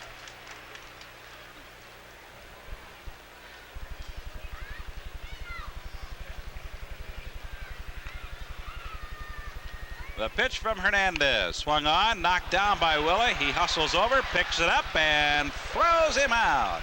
Nice play by Willie Hernandez to end the game. Willie knocked it down. It was hit like a rocket. And Hernandez scrambled over and drilled it over to first base to get Boggs and close out this marathon this afternoon. For the Red Sox in the 9th, no runs, no hits, no errors, nobody left. Our final score, the Detroit Tigers 12, the Boston Red Sox 6. We'll be back with a wrap-up in just a moment on Pro-Am Sports. Tiger Baseball has been brought to you by Highland Superstores. Highland, everything you never expected from an appliance store with everything you need to make your sports viewing more enjoyable. By Stroh's and Stroh Light. Now you're talking good times, and Stroh's is spoken here. By Ford and your local Ford dealers. Have you driven a Ford lately? And by True Value Hardware. More than just a name, it's their way of doing business.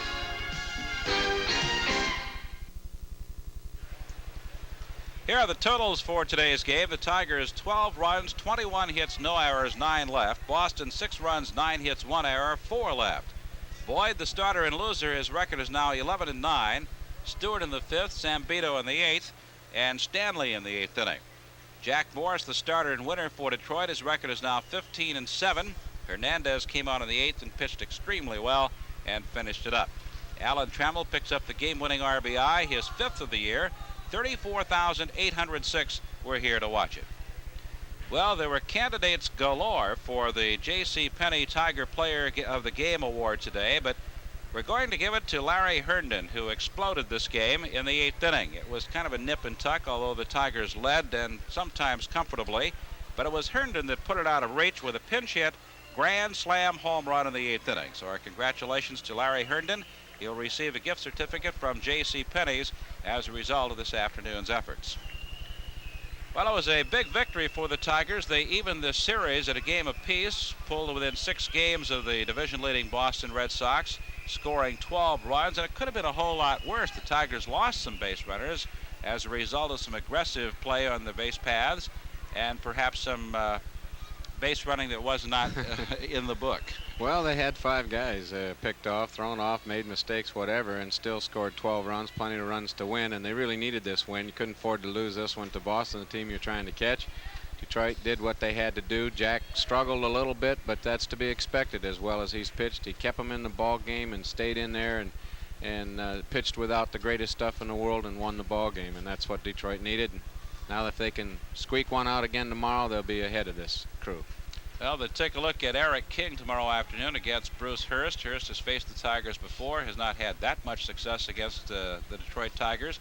And it's not really a pressure-packed game for Eric King, but a strong performance would be more than welcome. Oh, it sure would be. I mean, it's not the end of the world, Larry. There are a lot of games left in this season, a lot of baseball to be played. But when you're playing the team, the last time you're going to see them for the season, and you get them head-on-head, if you can beat them here and catching up another game in that loss column, it's a big game. Well, that's about it from Fenway Park. We hope you enjoyed this afternoon's game. The Tigers the winner, 12-6. We invite you to join us tomorrow evening at 6 o'clock for Off to the Races. Then at 6:30, it's Inside NASCAR, followed at 7 o'clock by Outdoor Odyssey. Then stay tuned for Bruiser Bedlam Wrestling at 7:30, followed at 9:30 by Trackside at Ladbroke, DRC. Now for Jim Northrup, this is Larry Osterman saying so long from Fenway Park. Again, the final score of today's game, The Detroit Tigers 12, the Boston Red Sox 6.